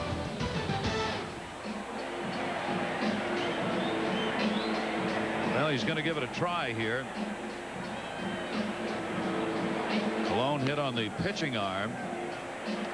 That can really tighten up on a pitcher when you take a shot like that. Any part of that muscle on that arm. He may be all right now and may actually get worse when he goes to sit down.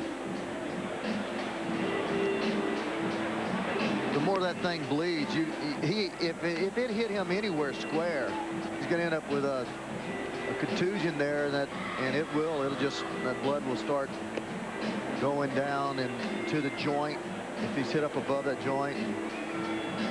Doc Gooden. A good doctor signed on by the Cleveland Indians. Hargrove said he may be ready in a couple of weeks, but they're not sure, and they may need him. Well, this is a real tough break. Bartolo Colon, the 22-year-old right-hander, working with a 1-0 lead and a 2-hit shutout, is going to leave the game after being hit on that line drive by Joey Cora.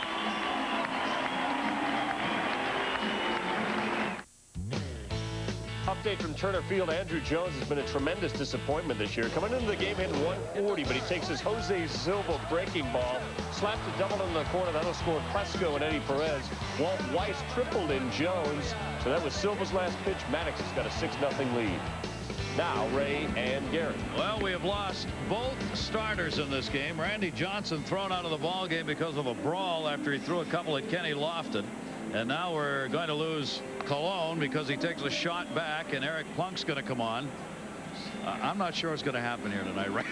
Well, anytime you have that stuff on the field, it seems that the ball games become secondary. It really does. So many crazy things begin to happen because you get away from playing baseball and you start thinking about throwing at people and fighting and trying to defend your honor. And baseball players are the worst in the world to act like they're going to do something and not do anything. But the game just turned. It was a great game starting off. It's still 1-0. But we have a great pitching battle that's turned to a situation where we've got 2 bullpen guys coming in. Well, you take a look at the Sherwin-Williams pitching summary. Randy Johnson, that is the shortest outing that he has had in a long time, got thrown out of the game. The last time he came out that early was back May 1 of '96 because of an injury. And then the other starter, Colon's out of there. Fine effort, 5 1/3, with just a couple of hits off him, a walk and 5 strikeouts, but they're both gone. Now pitching for Cleveland. Eric Plunk been around a long time, pitched last night, threw the ball very well. I actually faced this guy. That's how long he's been around. Faced him in Oakland. Good fastball, slider. He used to throw a split finger. Now he's throwing kind of more of a circle changeup. He too will get as many warm-up tosses as he needs here. We have had 1 run in this game on 4 hits, and of course the run would have to score in the oddest of ways. First at bat as an Indian for David Bell. He takes the ball to left field. Glenn Allen Hill didn't get it. Ken Griffey Jr. didn't back up, and Jeff Houston didn't hang on to the ball. And as a result, David Bell got an inside the park home run, the first inside the park job at the Jake. We should have known right from the get-go that that's what it was going to be like. So, and that's the only one up there on the board.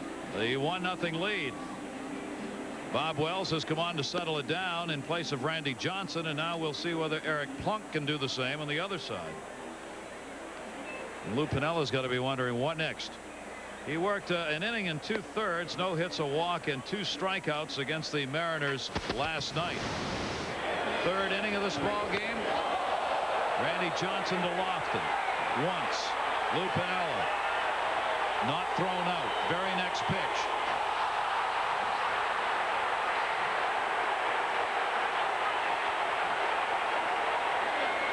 Alomar thrown out.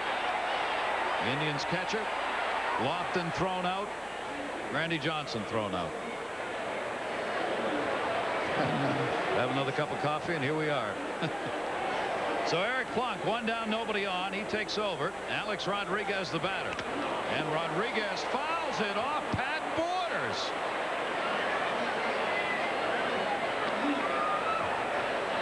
That is what that strap, that billy goat strap hanging down, is all about. To protect on those kinds of foul balls where catchers have been hit in the Adam's apple. And he gets nailed just at the top part of his chest protector. Barely grazed off of that thing. That's what Steve Yeager actually invented after getting the broken bat in his throat. He designed that thing, and it's been around for a long time. In case you're wondering, breaking ball misses, who the emergency catcher is, because Sandy Alomar has already been thrown out. Jeff Branson is the emergency catcher. My goodness, I didn't even know that. For the Cleveland Indians. I had Branson for 2 years in Cincinnati, and I didn't even know. You never caught him, huh? No, sir. Played him everywhere else. See, you're always learning something in this game. That doesn't mean he can catch it. He's the emergency catcher. That's a serious emergency right there. 2 ball 1 strike count on Alex Rodriguez. Hitting .262 to short on this one. Omar Vizquel. So Plunk comes in and gets the first out. Vizquel not committed an error in his last 46 regular season games. So if you hit a ground ball to short against the Indians, you're probably not going to get on.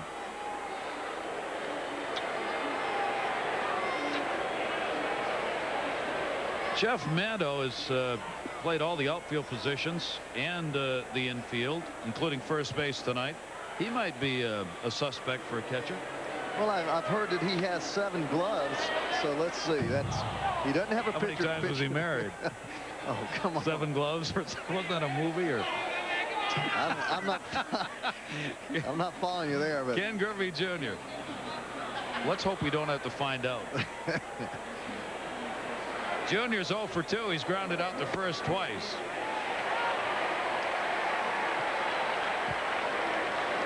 That's just a guy that wants to be in the big leagues. Yeah. Want to play. He doesn't care where he plays. Just put him in the lineup, and he has a glove for every position. But we don't know if it's a catcher's mitt. That we don't know. Strike call on the inside corner. Ken Griffey Jr.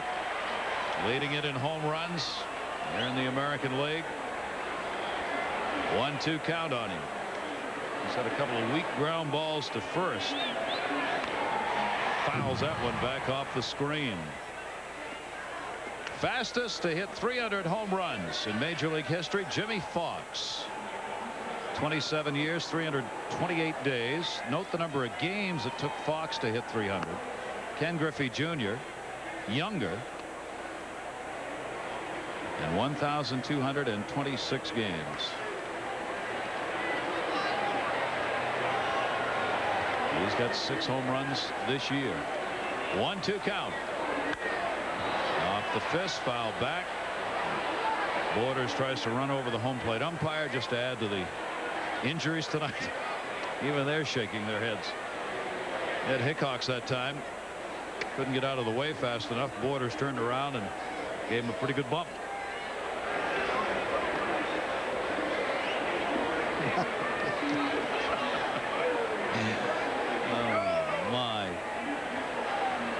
Here's the 1-2 delivery by Eric Plunk.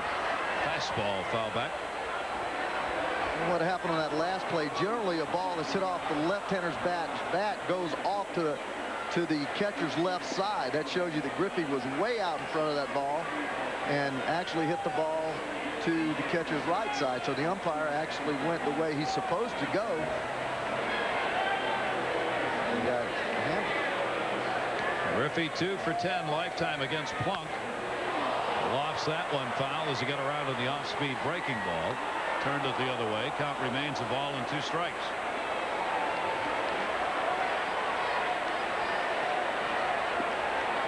This has been a very good month for Ken Griffey Jr. when it comes to the long ball. Second in American League history. Home runs in April. Mr. October apparently was also Mr. April, if I remember right. It was Reggie Jackson who's the only guy who's ahead of him in home runs in April.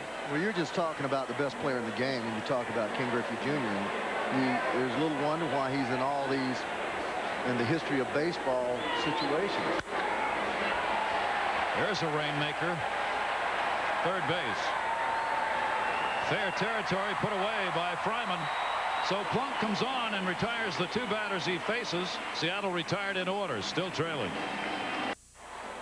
Cleveland Indians trying to sweep the Mariners in this 3-game set, leading 1-0. A reminder, ESPN Magazine on sale at newsstands now. In this edition, the NFL Draft Preview, including the analysis from Mel Kiper Jr.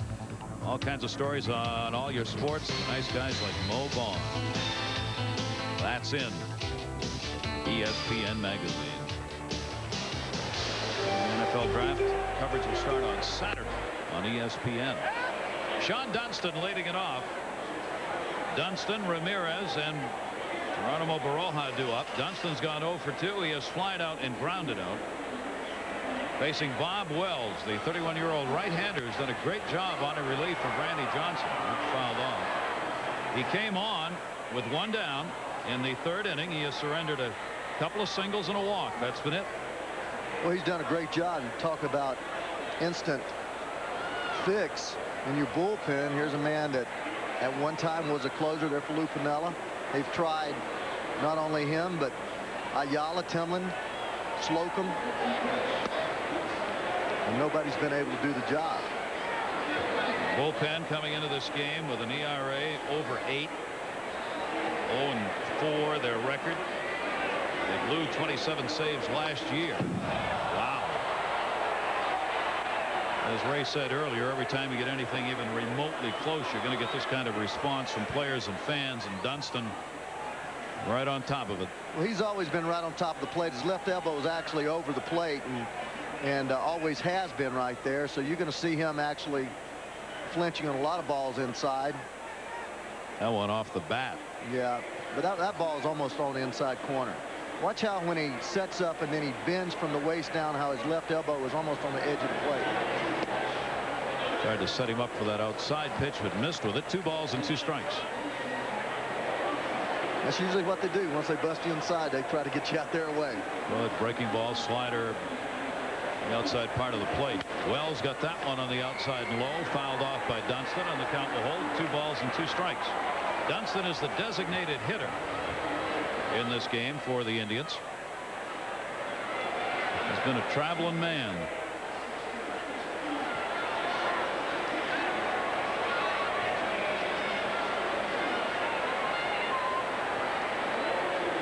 Two-2 delivery. Strike 3 called inside corner. No argument about it. Second strikeout picked up by Wells. I mentioned him being a slider pitcher. This is a slider that he wants to go outside, and that's a backup slider that just does not break. Ends up freezing Dunston. Look at him buckle that knee and give a little juke with his left hip. Couldn't pull the trigger. Like he may have been looking for that pitch to be back outside again. That one crossed him up. So Wells gets the out here in the 6th inning. 1 down, nobody on. Manny Ramirez has popped out and grounded out. There's the line on Bob Wells out of the bullpen. Pitch is taken outside. One huge advantage, excuse me, Gary, that AL managers have is not having the DH. With a 1-0 game, Wells would have already been out of the ball game. Pinch hit for a long time ago, but obviously no DH. And I mean, with a DH, it allows Lou Piniella to just stay with him as long as he's effective.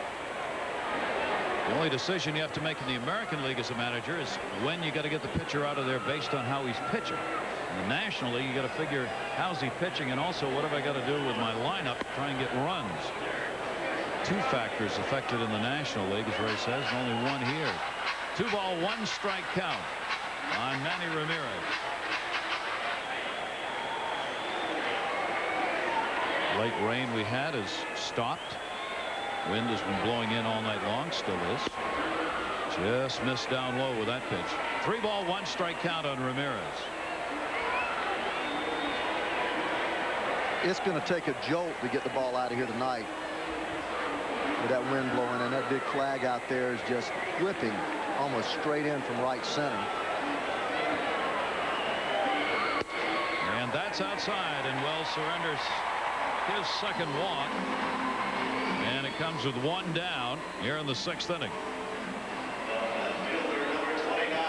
That's one of those huge flags right there. That's probably 30 feet by 20 feet, and it's pretty brisk coming in from out there. Runner at first, 1 away. Baroja is struck out and grounded out. Baroja batting at just .217. And he puts that one to center field, right into that wind. Griffey's there, 2 down. That's a long way out there, 400, towards that power alley out there by the stands and right center field. You've got no chance. Baroja hit 26 home runs last year, and he looked up at that ball and actually trotted and looked up at the flag as he turned to go to the dugout. He hit that ball well enough on a normal night with no wind to probably get that ball out of here, but it fell 20 feet short.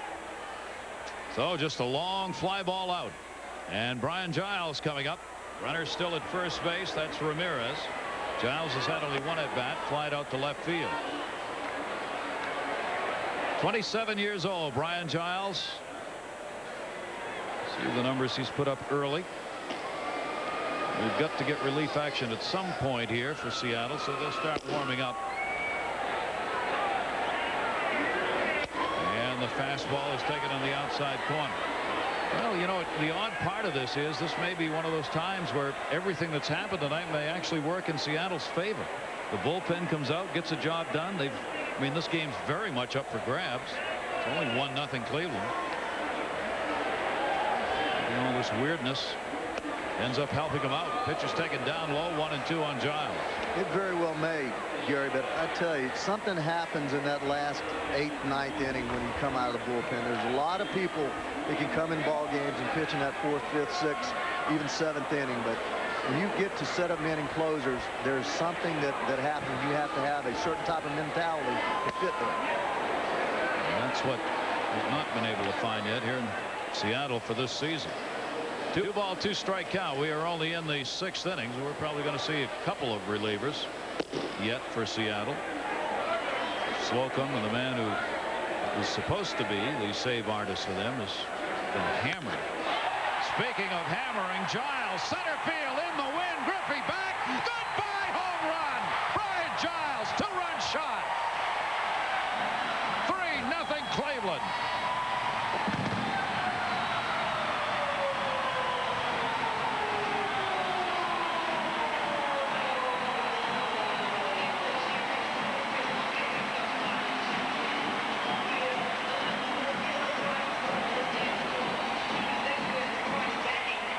This ball right here is smoke, ladies and gentlemen. I mean smoke. One thing it didn't do, it didn't get up very high. It was almost a line drive, and it still barely clears the wall. But I'm telling you, he had to turn that wind around. That ball was smoked. Brian Giles celebrates his new contract with his 5th home run of the year. And the Indians have a 3-0 lead on 3 hits. And the only reason Brian Giles is in the game is that Sandy Alomar Jr. got thrown out. Travis Fryman hits the air. Deep left center field. Griffey back again. Griffey up. Can't get it off the wall. Griffey will chase it down. Looking for 3. Throw coming in off the mark. A triple.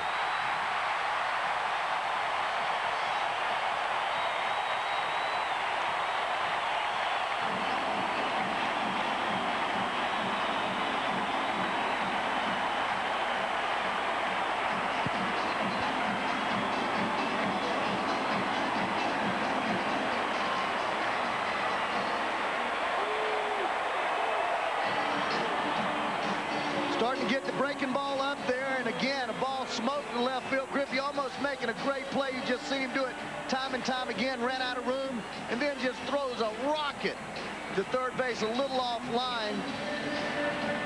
It's amazing how strong his arm is. Here you go, Travis Fryman, just as David Bell before, running hard all the way, thinking triple all the way. Even though there's 2 outs, generally with 1 out, you always try to go to third. 2 outs, you don't want to ever make the third out at third or the first out at third. Spoljaric is ready in the bullpen, but Pinella's not going to go there yet. Bob Wells, who'd been cruising along here, gave up that 1-out walk. Then the home run on the blast by Giles, and then the triple by Fryman. Cleveland now with 4 hits in the game, 2 homers, and a triple and 1 single. Giles, the 2-run shot, and a chance for more here with 2 down. Jeff Mando. Excuse me, Gary. I think Wells getting tired. That was 83-mile-an-hour fastball right there, and he acted as if he hurt himself. They're grouping up on the mound right now. Unbelievable. Both starters out of this game. Bartolo Colon with a right thumb that was hit that's going to be examined on that line drive off the bat of Joey Cora, the Indian starter. Randy Johnson thrown out of the game for throwing at Lofton back in the 3rd, and now Wells has hurt himself, and he's coming out of the game.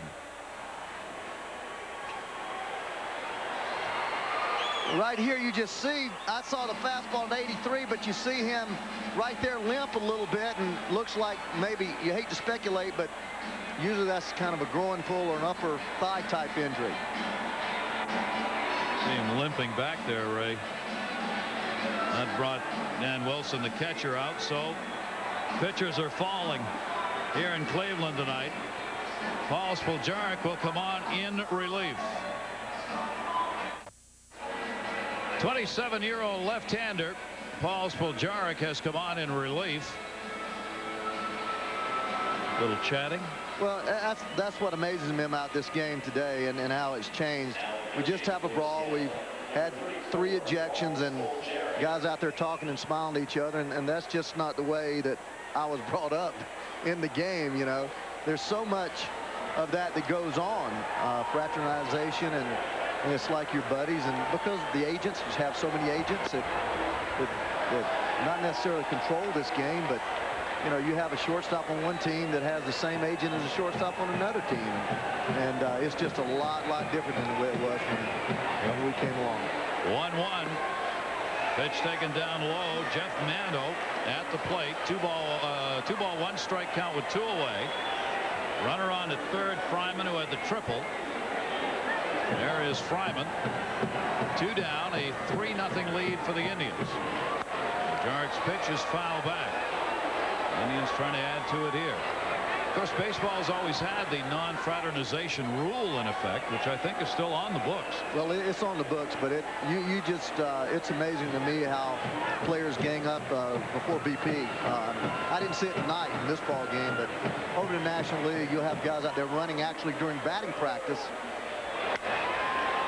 Lofted in the air to left field. A long chase. Glenn Allen Hill will have no play on that one. Dave Stewart, as hard a battler and competitor as you'd want to see, now pitching coach of the Padres, he has instituted a rule about his pitchers not doing that. He will not allow them to talk to anybody on the opposing team.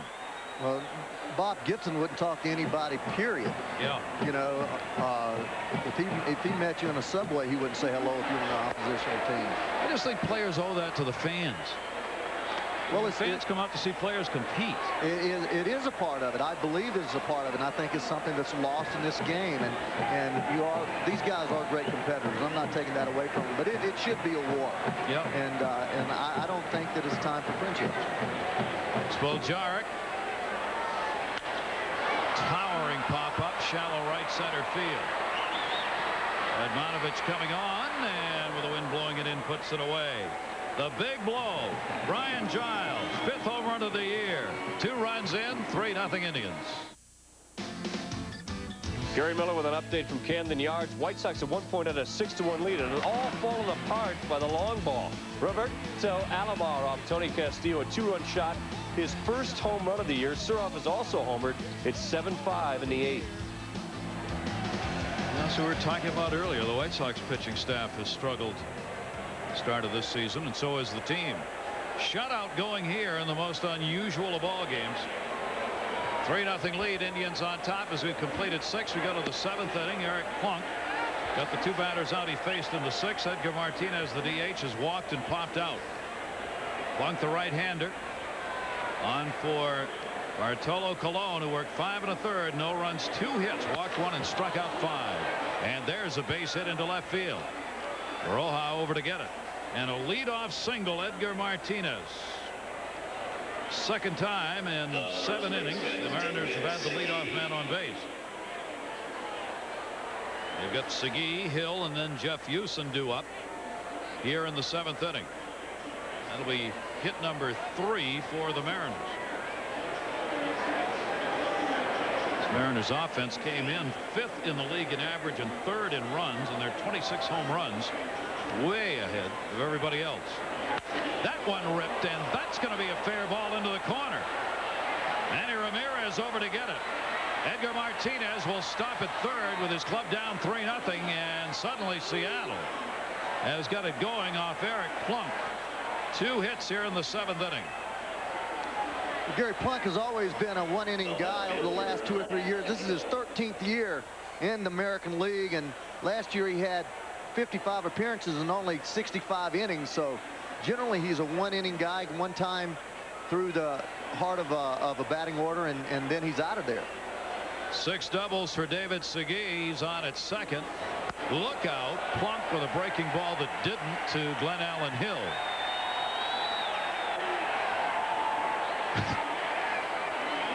Yeah, here he's just trying to throw the breaking ball. You see his hand come underneath the ball, almost like a changeup, but it was a breaking ball. He did not get on top of the ball. Bullpen active now for the Cleveland Indians. Plunk's breaking ball does move that time on Hill. 1 ball, 1 strike. Glenn Allen, notoriously a fastball hitter, sits dead red with that little open stance and very quick inside, can really hammer the ball in. Has never been a very good breaking ball hitter. Chases a lot of pitches. Obviously this year 383. He's done a lot of something right. 1 for 5 lifetime off Plunk. Fastballs outside to him.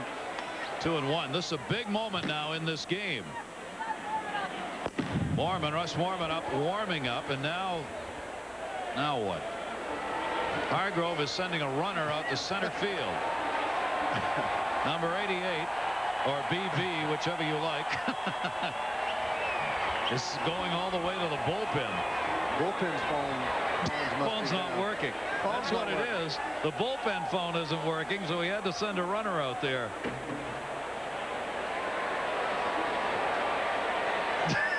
Man. Fits the night perfectly. 2-1 count. Glenn Allen Hill. They had the wrong guy warming up. Paul Assenmacher's up in the bullpen now for Moorman. That one ripped foul outside of first. Big point here. Hargrove knows it. That's why he wants the right person up and wants him up now. It's only a 3-0 lead. Nobody out. 2 in scoring position here. It only works when you call the pizza joint down the street, but you can't get the bullpen. 2-2. Plunk's delivery grounded foul outside of 3rd base. Glenn Allen Hill hanging in on some breaking balls here. Well, when Moorman was warming up, Hargrove normally uses him for 1 out, 1 left-handed batter. Assenmacher, with that good changeup moving away from right-handed batters, is much more effective against right-handed hitters. You have Houston up next, which is a left-hander, and then Wilson, a right-handed hitter. So you certainly want your most effective guy out there. Hill's been tough with runners in scoring position. 5 for 9 with 1 home run for Seattle coming into tonight's game. He's been a productive hitter, and he's got 2 on here with nobody out.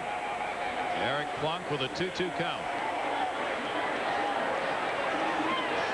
And Allen Hill went after it. He's called out. Hickok the home plate umpire, and he doesn't like the call. He thought he held up. Well, you're going to see on a replay that he didn't hold up. Anytime you look at these replays, if that bat goes to the front part of that strike zone, you're going to see the pitch. Here, you're going to see him go, and I guarantee he thinks he held up. But if you look here, watch how his bat goes right in front of the plate. That was a pretty good check swing right there now. Hey, I'm telling you, that was a pretty good check swing. Generally, you see it really clearly that he goes out there. He's so strong. He actually, to me, checked that swing. Home plate umpire did not ask for help on that, made the call himself. No, he did not, and I just took for granted because I've never seen a check swing that didn't go out in front of the plate, hardly. And he actually checked that swing. He did not go. Big strikeout for Eric Plunk, his first of the game. Now Jeff Huson. Huson has popped out and flied out to right field.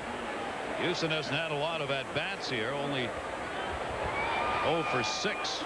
He's got 2 on. Edgar Martinez, David Segui. 1 down. Plunk misses inside. 2-0 count. Houston's got it to a hitter's count.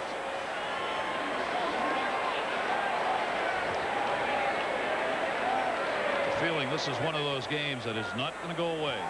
It doesn't want to die. It's got a life of its own here. Jeff Huson 0 for 4 in his career against Plunk. Hargrove's got the bullpen ready if he needs it. Well, Border's going out telling Plunk here that he's got a left-hander here, right-hander on deck. But the only problem is you run into another left-hander, you know, with Redmanovich behind Wilson. So you don't want to walk the bases loaded here and face the right-hander and then have to bring the left-hander in to face Redmanovich. So you go ahead and try to get Houston out. Jeff Houston check swing. A 2-1 count now. Eric Plunk obviously has not worked a lot here this season. Left-hander's hitting .250 off him. Right-hander's .214. Giving up 1 home run to a right-hander. Houston with the advantage in this at-bat. Left-handed swing. But you don't ever put that tying run on base and the winning run at the plate in hardly any situation. 2-1 grounded to second base. Bell up, a run will score. As Martinez crosses the plate on the ground ball out, RBI credited to Houston, and it's 3-1. Gary Miller. Gary, at Turner Field, Greg Maddux has been a hard luck loser twice to Curt Schilling. He did it all tonight, though. Gets Kevin Young in a double play to end the game. A complete game 6-hit shutout. His 24th career shutout. Chipper Jones has 18 RBIs. It's an MVP candidate's name you're going to hear all year long in Chipper Jones of the Atlanta Braves. He's such a complete player. Well, Eric Plunk came back and got a big second out there on Jeff Houston. So now there are 2 down with 2 in scoring position. Seattle's had opportunities tonight. They had the bases loaded with 1 out in the 4th and did not score. Assenmacher in the bullpen. I don't think they're going to make any move here. Assenmacher's ready if they wanted to go to him, but Plunk will stay on for the reasons Ray mentioned. With Wilson coming up. Runner on at third base, Segui. He moved up on that ground ball out. Well, this is just not territory that Plunk's normally in. 2 innings. You know, he's on an inning and a third, inning and 2/3 right now, and generally 15 to 20 pitches is what he goes and has a workload. Last night, 2/3 of an inning. Dan Wilson 1 for 8 against Plunk. Almost got it. Plunked. In the kitchen that time, backed him off, and a 1-ball count. Wilson hitting at .243. Big run out there at third base with 2 down. 7th inning, 3-1 Indians lead. Breaking ball and a good one. 1-1. Danny Wilson's made himself an outstanding major league player. We had him at Cincinnati. He's backing up Joe Oliver over there. Traded him for Dave Burba, who now is on the Cleveland Ball Club from Seattle. 1-1 breaking ball. That was a Sunday Times kind of sound, and it falls in. Wilson on his way to second base. A run is scored. David Segui crosses. It's a 3-2 game with that wind blowing in. Baroja coming on and Vizquel going out. Could not reach an agreement on who would go after it. Nobody did. And it'll probably go as a base hit. Now Hargrove's got to make the pitching change with a left-hander coming up. Assenmacher will be called from the bullpen. Well, right here, Baroja not playing very much left field, used exclusively in Baltimore and Oakland as a DH. Comes in here, and Vizquel looks like he's calling the ball there, puts his hands up. Baroja takes his eye off the ball, and right there, I believe Baroja makes a play. It should have been his ball, but Vizquel raises his hand. See the pitcher react. He's already walking off the field thinking it's an out. Well, this one is far from over. It is a 3-2 game. What a ball game. Now just a one-run lead for the Indians as a result of this play. Watch this right here. Watch Vizquel throw his hat off as he starts after this ball. He takes his hat, throws it off, runs out here, throws his hands up, calling the ball. Then Baroja looks at him and slows up and misses the ball. Here you see a better look. Watch now as he throws his hands up. Baroja starts slowing down, looks at him, says, I got it, and didn't get to the ball. It is an error charged on the outfielder. They at first called it a hit. Then they changed it to an error on Baroja, the left fielder. So no RBI, an error, and 2 runs in here for Seattle, and they make it a 3-2 game in the 7th. Well, that's definitely the left fielder's ball, Gary. All the way left fielder's ball. Vizquel playing that far back. Danny Wilson hit 15 home runs, but not that kind of power with the wind blowing in the way it is. And left fielder will make that play easily had Vizquel's aggressiveness not, infringed on the play. Now we're going to get a pinch hitter on at second base, Wilson, with that 2-base error. And it'll be Robert Perez coming on as the pinch hitter. He was claimed on waivers on March 30 from Toronto, made his Seattle debut on April 4 as a defensive replacement. Robert Perez, and the fastball is there for a strike. A base hit in this ball game is going to be tied up. Perez has had 19 at-bats, collected 3 hits, 1 home run, 3 RBIs. Lou Piniella seeing his team battle back here with the help of an error. 3 runs, 4 hits for the Indians with an error. The Mariners 2 runs, 4 hits and an error. And Perez pops that one up to first base. Mando, fair territory, makes the catch. And Paul Assenmacher comes on. The inning's over, but a couple of runs in. 7th inning stretch time in a 1-run game.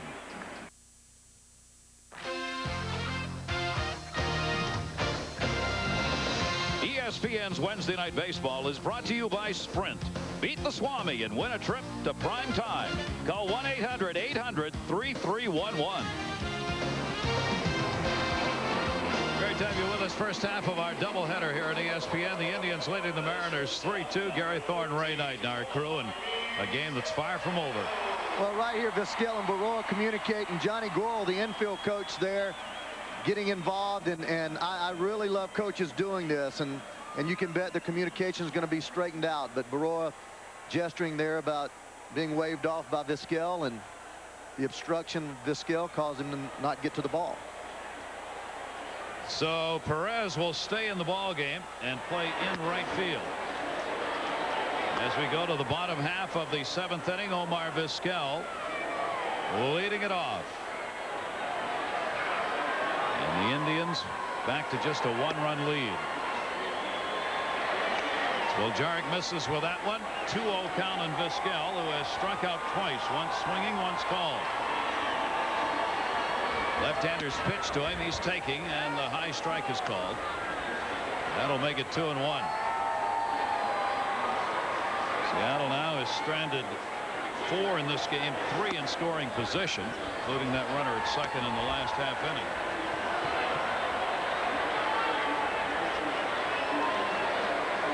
Bullpens have been active. Plunk worked an inning and a third for Cleveland, charged with 2 runs, 1 earned on 2 hits, struck out 1. Bartolo Colon, who started and could win this game, 5 1/3, no runs on 2 hits, a walk, 5 strikeouts. Now Assenmacher's on for Cleveland. That one hit in the air left center field, not very deep. Griffey will put it away. Vizquel is retired, 1 away here in the 7th inning. Our in-game box for the Cleveland Indians, 3 of their 4 hits have been for extra bases, including Bell's inside the park home run, and Giles, who clobbered one about 420 feet away into the wind. They've been the big blows in this game. Fryman, the other extra base hit with that triple. Our in-game box here at Jacobs Field in Cleveland. Pat Borders now the leadoff batter. Borders has singled and flied to center field, came on for Kenny Lofton, who got thrown out in the bench clearing brawl in the 3rd when starter Randy Johnson of Seattle also got heaved, along with catcher Sandy Alomar Jr. So Borders is catching. Johnson went 2 1/3 before being heaved, a run on 1 hit, the inside the park home run, walked 1, struck out 4. Bob Wells 3 1/3, 2 runs, 3 hits, including the home run picked up by Giles, 2 walks, 2 strikeouts. And Spoljarek on now for Seattle. Broken bat, Pfister, that may fall in. Base hit. Cora could not catch up.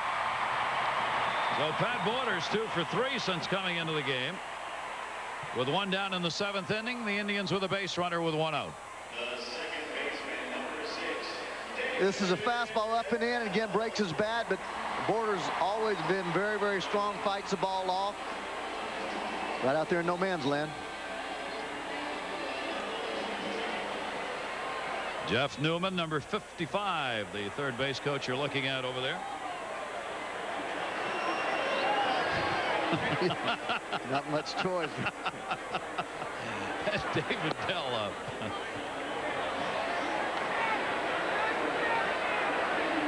The positioning of coaches is not within our control.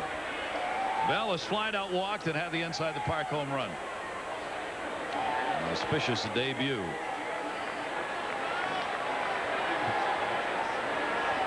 Spoljarek will make the throw over. Spoljarek's in there somewhere. Jeff Newman, big man. Double 5, double nickels. About 6'4", 250. Tell him you raised that issue. It's kind of weird. You're talking about how weird. 3 pitchers out of this game within effect, and this is the big guy, Randy Johnson, ejected. Colon hit on a line drive. And then Wells with a leg injury. So just the weirdness of this ball game. When's the last time you've seen 3 guys removed from ball games for not being ineffective? Pitchers, yeah. Long time since that's happened for Lou Piniella or Mike Hargrove for that matter. 2-0 count, 1 down. David Bell, runner on at first base, 1 away. Infield a double play depth. Get the ground ball to first. David Segui goes to short. Rodriguez the relay. They got him. 3-6-3 double play hit into by David Bell. We've completed 7 here in Cleveland. The Indians leading the Mariners 3-2. Update from Shea. Rick Reed had a shutout going. Dennis Cook on. Got the lefties, but Sammy Sosa turns on it deep into the night. His 3rd home run of the year. It's a solo shot. The Mets still lead 2-1. Bottom of the 8th. Mark McLemore and the Texas Rangers coming from behind on the Tigers. World's pitch. McLemore will knock in Goodwin, who had tripled. They start the night with a 5.5 game lead in the Mariners, and they're up in this game in the 6th.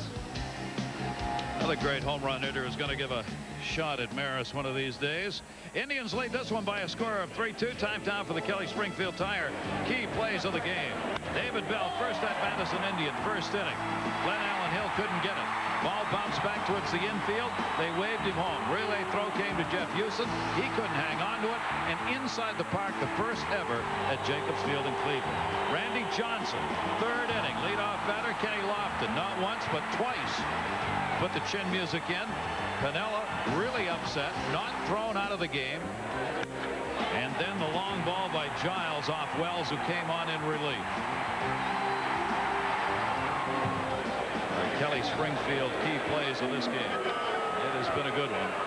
3-2. Reason all these people are so upset Because they all file their taxes today. Oh, man. That's why. That's the cause of all of this. Joey Cora. Paul Assenmacher's delivery to him is down low. Well, Seattle here in the 8th inning, top of the order. Cora, Rodriguez, and Griffey. Cora's had a single in 3 at-bats.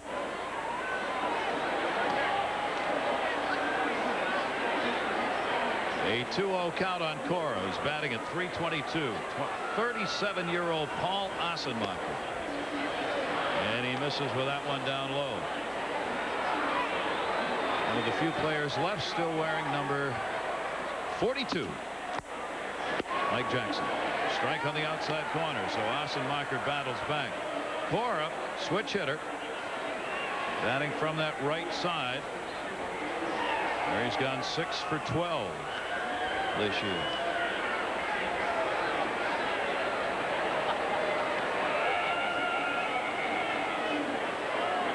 Assenmacher's delivery to him right there. Cora's trying to draw that walk. Couldn't get it.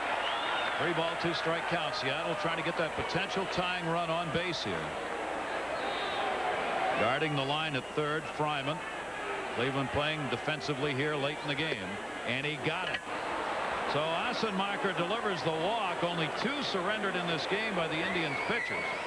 One by Colon, the starter, and now the ever-dangerous leadoff walk in an inning. Well, that's a cardinal sin in baseball. Everybody knows that, and certainly Paul Assenmacher doesn't want to do that, because in this lineup you're creating a really big problem when you start getting A-Rod up there and Griffin Martinez. You can't afford. You got to let Cora hit himself home. Rodriguez, the shortstop, 1 for 3, has picked up a single in the game.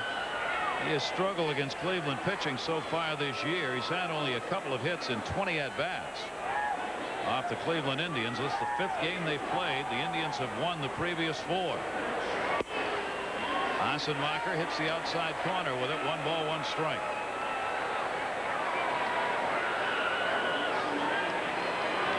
And yes, Griffey is on deck.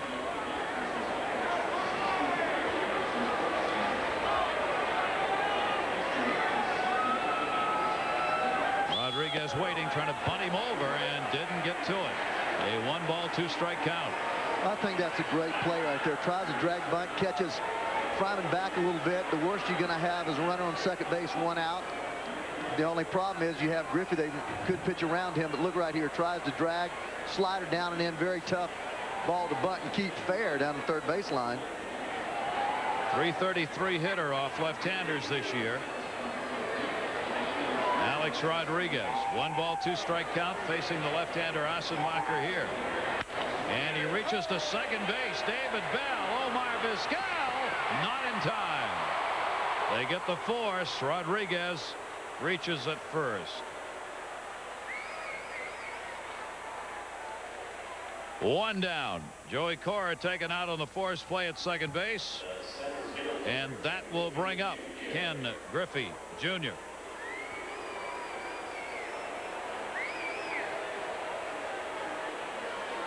He's 0 for 3 in this ball game tonight. And he's only had 1 hit ever off Assenmacher. 1 for 10. But guess what? Home run, right? Got to be. And with Griffey coming up, Borders went out to talk to Assenmacher just to make sure they know how they're going to work against Ken Griffey Jr. We talked how good this Seattle lineup is. The way Lou Piniella has set it up, you've got a leadoff hitter that's a switch hitter. Your 2-hole hitters right-handed, 3-hole hitters left-handed. That one drill. Fair ball. Yes. Into the corner. Manny Ramirez. Great start for the runner Rodriguez. He's coming home. Relay throw coming from Bell. Not in time. A triple for Griffey. And this game is tied. The Seattle Mariners have battled back, and it's 3-3 in the 8th inning. They'll call it a double. Third on the throw. RBI for Griffey. Designated hitter, Edgar Martinez. And the Jake has gone quiet.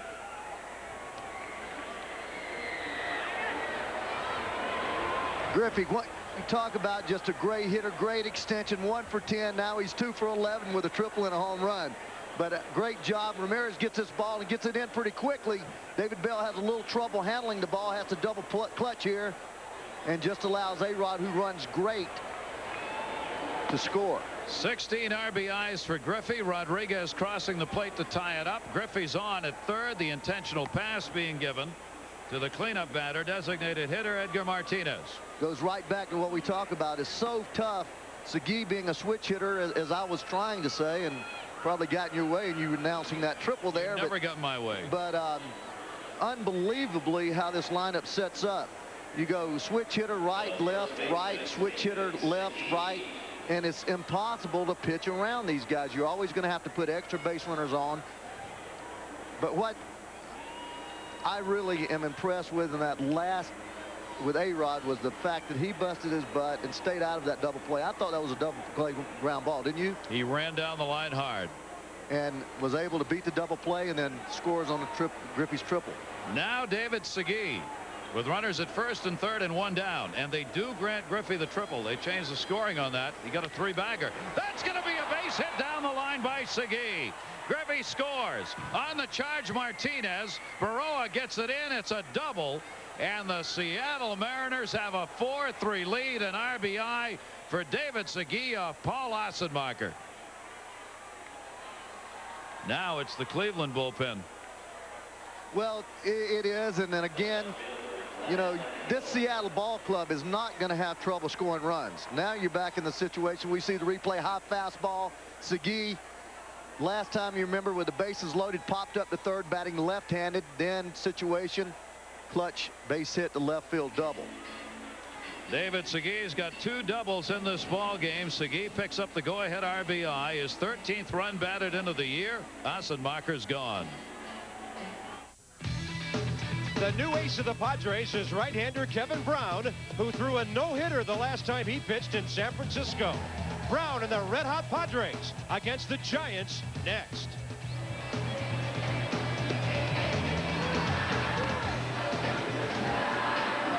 Paul Assenmacher out of there as he has been touched up for a triple, a double in this 8th inning, but created his own worst problem with a leadoff walk to Joey Cora to start the inning. Then Rodriguez replaced him after the force out, and Rodriguez crossed with what has proven to be one of 2 here that's now put Seattle up. And Assenmacher can only watch as his 2/3 of an inning was not successful. And Mike Hargrove makes a very interesting choice here, bringing in closer Mike Jackson here with runners on second and third. He knows that he must keep this ball game close, or with this Seattle bullpen, you never know. Yeah. But it's interesting that he brings Mike Jackson in this ball game. Rich Amaral is running at third now for Martinez. David Segui's on at second. There's Amaral, just came off the DL. He's on at third. The infield is drawn in. 1 down, 8th inning, 2 runs in. Seattle leading 4-3. Mike Jackson on the mound against Glenn Allen Hill, who's 0 for 3. Takes it outside for a ball. Huge at bat for Glenn Allen Hill. The infield will try and cut down that run at the plate. Rich Amaral, that runner. Foul back into the screen. 2 ball, 1 strike count on Glenn Allen Hill. There's Griffey, who delivered the RBI triple and then scored what is now the go-ahead run in this game.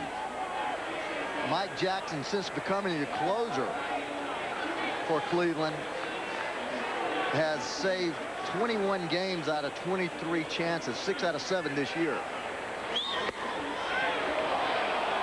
He is really tough on right-handed hitters. Oh man, he is. He's got that devastating slider. His career since '93, right-handers are hitting 179 off him. Man. 3-1. Full count, 3-2 on Glenn Allen Hill. And to think that he was once a Mariner, and I think they'd like to have him right now. Can you throw the ball across the plate? Amaral's the lead runner at third. David Segui, second double of the game for him. Picked up the RBI. He's on at second base. Jackson with the infield in, a topper that will roll foul. Waters plays it in foul territory, and the count remains 3-2 on Glen Allen Hill.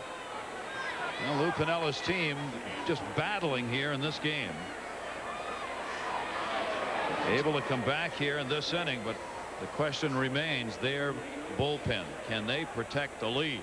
Well, I'm just thinking here, he had Timlin in there with him for 30 minutes today. He talked about Slocum moving to middle relief. We've already seen Wells in the ball game. Maybe that talk with Timlin was to designate him as the closer.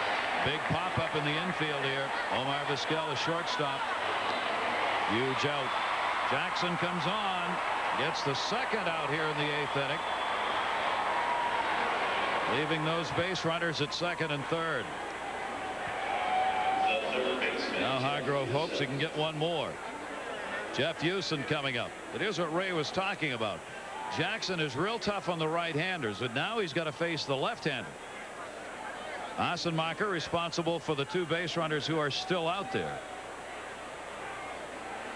Left-handers are 3 for 10 against him this year.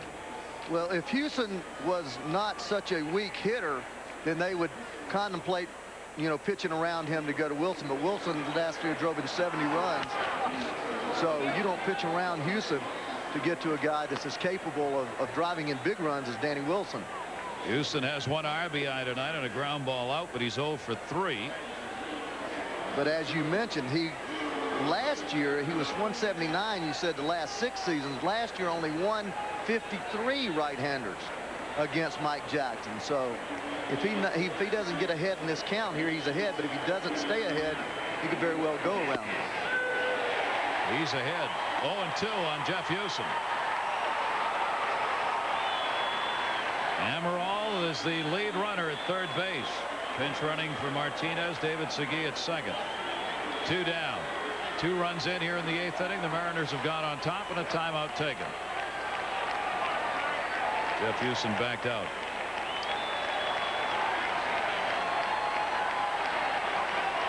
Jackson's pitch missed inside with a fastball. 1-2 now on Houston.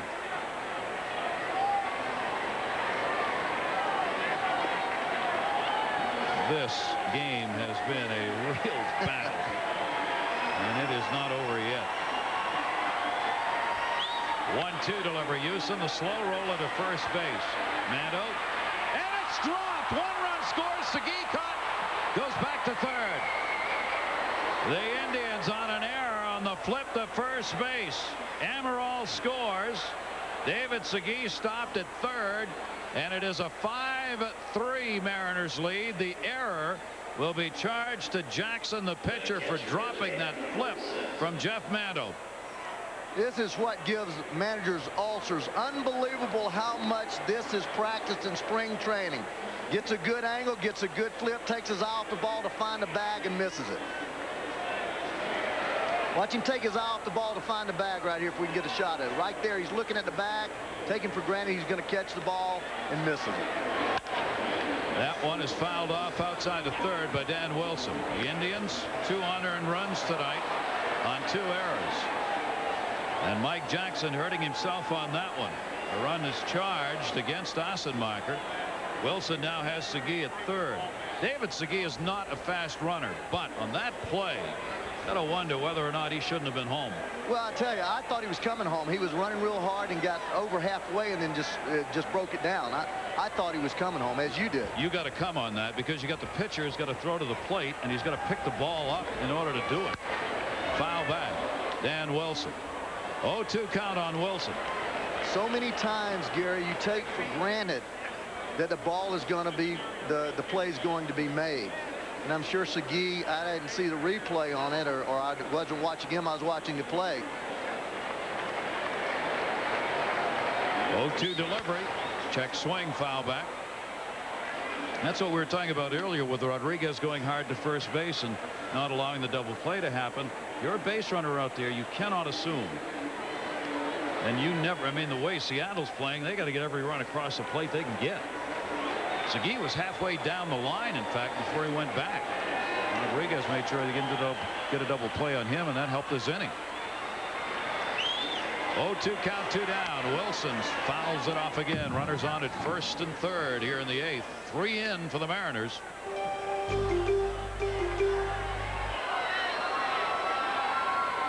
Griffey part of the inning with his RBI triple. David Segui an RBI double. And the 3rd run this inning, scoring on the error charge to Mike Jackson, the pitcher. 33-year-old right-hander delivers. Wilson's gone. Fastball right there.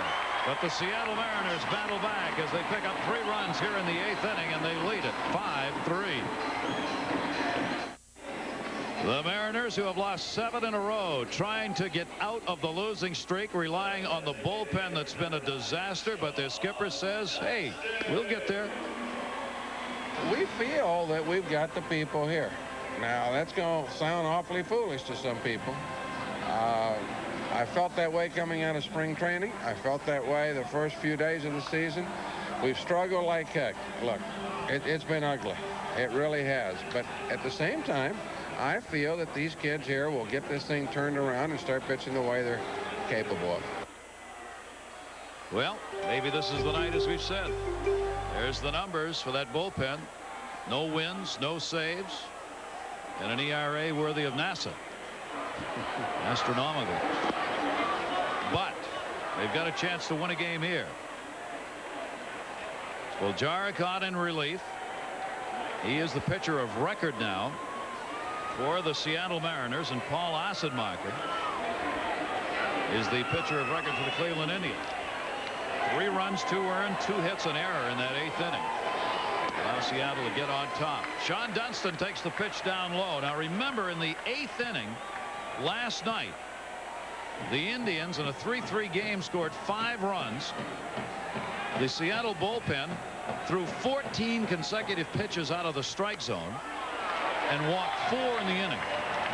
I'm telling you, something changes when you get to the 8th and 9th inning with pitchers. Unless you have that mental capability or capacity, something changes. I don't know what happens. You just see it. They start throwing balls, and it's just like a hitter not wanting to be up there. I hear you, brother.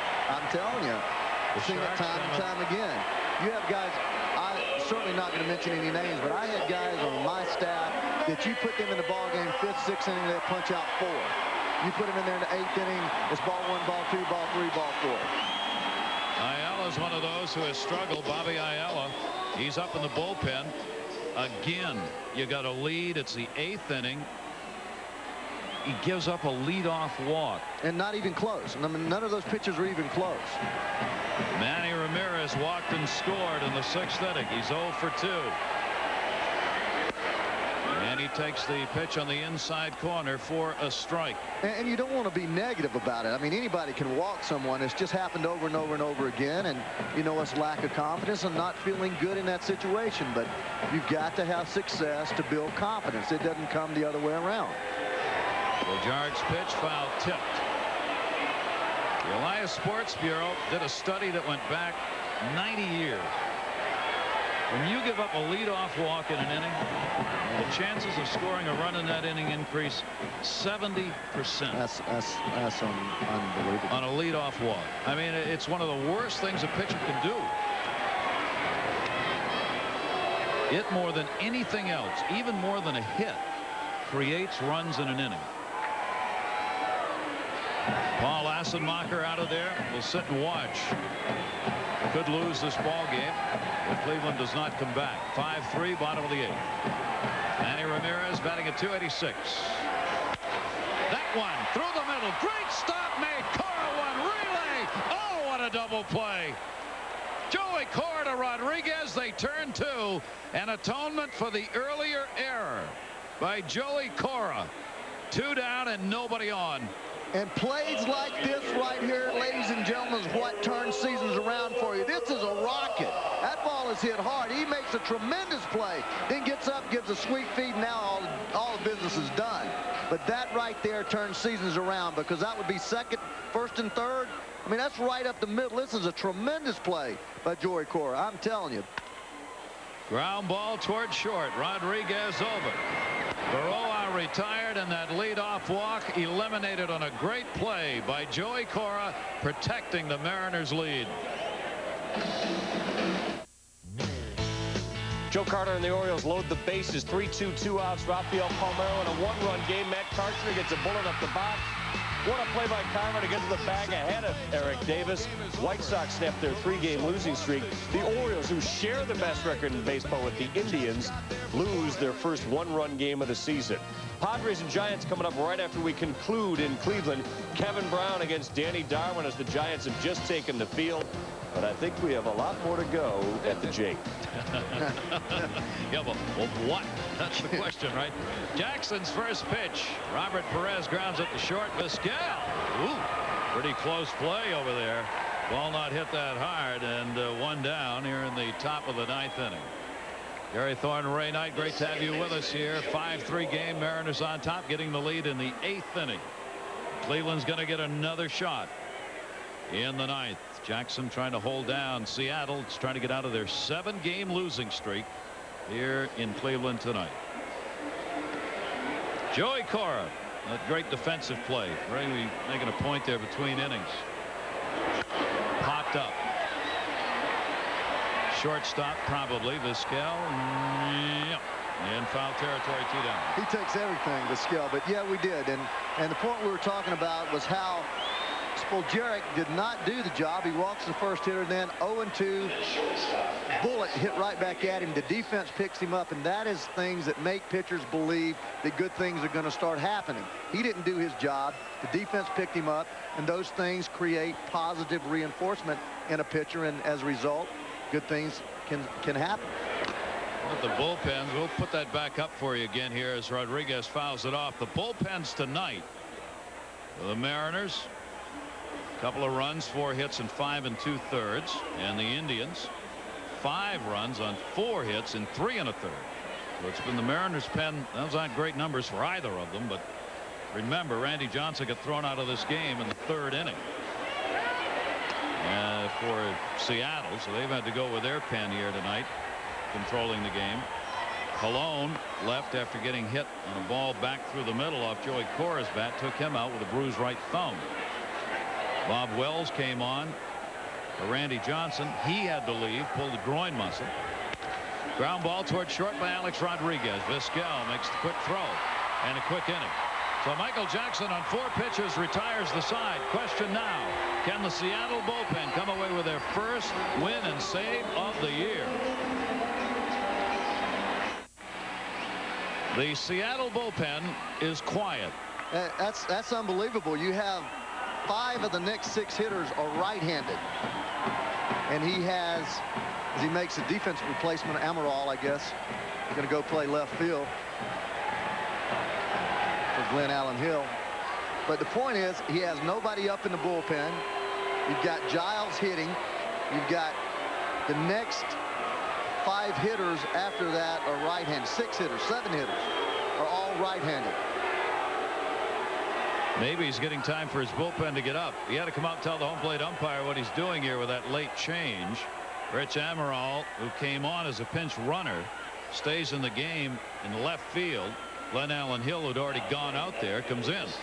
The amazing thing right here is there's no right-hander warming up in the bullpen. And you've got nothing but right-handed hitters after Giles, and he certainly wouldn't wait till 2 or 3 people got on to get a man up. So well, here we go. Here we go. Bottom of the 9th inning. Cleveland Indians. Giles, 2-run homer, 5th of the year, 6th inning. Travis Fryman, Jeff Maddow due up. Paul Spoljaric done an excellent job here in relief. Longer innings than he's used to pitching. 27-year-old left-hander. Missed outside. Do you believe? Ball 3. I believe it, but because he didn't show me anything in the last inning to convince me that he was that he was ready for this spot. But there goes Bobby Ayala. Ayala had warmed up in the last inning, so it shouldn't take many for him to get ready. So Jurik's pitch, he walked it. The potential tying run's going to come to the plate. Well, of all the guys that Lou has in the bullpen, Ayala has been the most effective over time. Back a few years ago, 94, 95, he saved 37 games last half of 94 and the first half of 95, and then he was involved in an incident that he cut himself up. But you know that he can save games mentally because he saved 37 in that almost just 1 year combined. Well, we're going to get Lou Piniella taking the walk now. We have word that the X-ray on Bartolo Colon, the starting pitcher at Cleveland, on that thumb that got hit on a drive back through the middle was negative, so apparently nothing broken. Good news there. Piniella, long, quiet walk out there. We also have learned that in the 7th inning, the error that had been charged to Baroja on the fly ball by Dan Wilson that fell in between Vizquel and Baroja has now been changed to a double and an RBI for Wilson. I think that's correct. And what you have over here in this situation, thinking as a manager, you've got Justice and Tomei, the left-handed hitters, over there sitting and waiting. So we may be in the bottom of the 9th inning, but we got a long way to go in this game.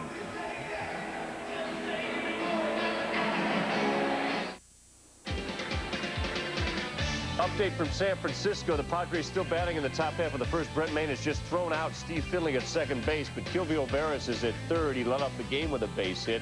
We'll take you there right after we're done at the Jake. Back to you, Gary. Gary, thanks very much. And here the wheels are turning as the managers go to work. The Mariners leading 5-3. Leadoff walk to Giles for the Indians here in the bottom of the 9th inning. And Mike Hargrove looking down that bench you were talking about, Ray, as Bobby Ayala comes on in relief. Well, you can bet that you're going to see Jim Tomei and Justice somewhere in this inning for somebody. You'll probably let Fryman hit and then hit Tomei for Mano. And then Lou's got to make the decision. Is he going to go to Fossas for Tomei? My feeling that he will not, that he'll stay with Ayala right on through to close this ball game out.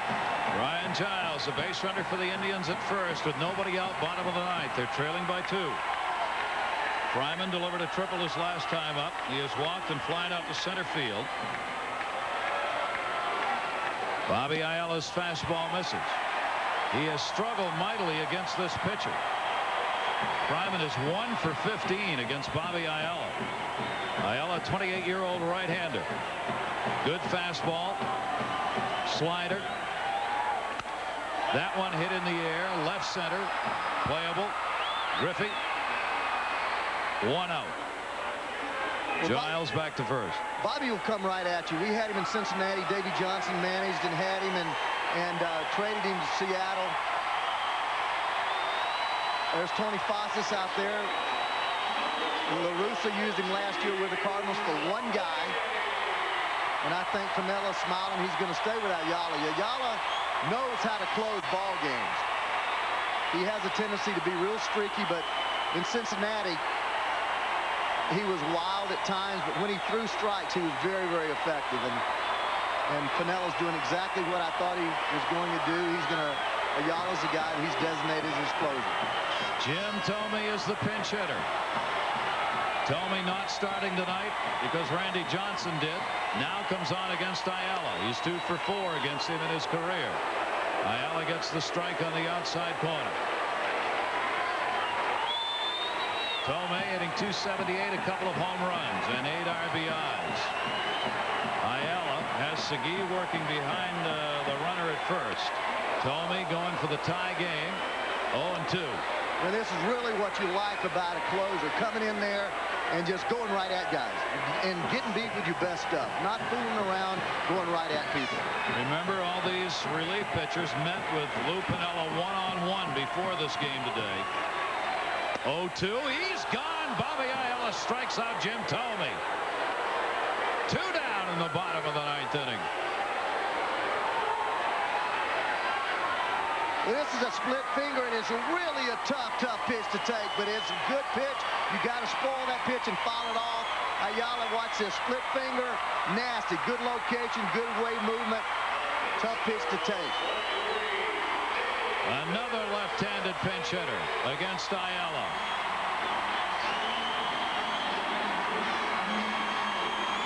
David Justice sent up by Mike Hargrove to pinch hit. He is off to a great start. 13 RBIs, 2 down, 9th inning. Ayala misses down low. David Justice 0 for 7 lifetime against Bobby Ayala. Not a lot of players left that haven't been marked off on those scorecards. You got another left-handed bat, Jeff Branson, left-handed bat on the bench for Cleveland. As you mentioned, the other catcher, but I don't believe he'll hit Jeff Branson for Borders. Not likely. 5-3 lead the Mariners, bottom of the 9th. 2-0 delivered to Justice, ball 3.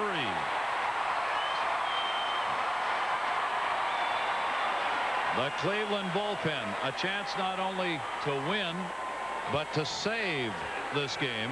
Seattle bullpen, rather. Chance to win and save, to do each for the first time this year, and to get Seattle out of this 7-game losing streak. Justice, a green light off Ayala's glove. Rodriguez to first. It's over. Lou Piniella gets his bullpen to give him a win and a save. They end the 7-game losing streak as they have defeated the Mariners by a score of 5-3. Big comeback win in this game. Second half of our doubleheader. Padres and Giants coming right up. This has been a presentation of ESPN, the worldwide leader in sports. For Ray Knight and all of our crew, I'm Gary Thorne. Thanks for joining us, everybody. Mariners beat the Indians 5-3. Bob Carpenter, Joe Morgan, all yours.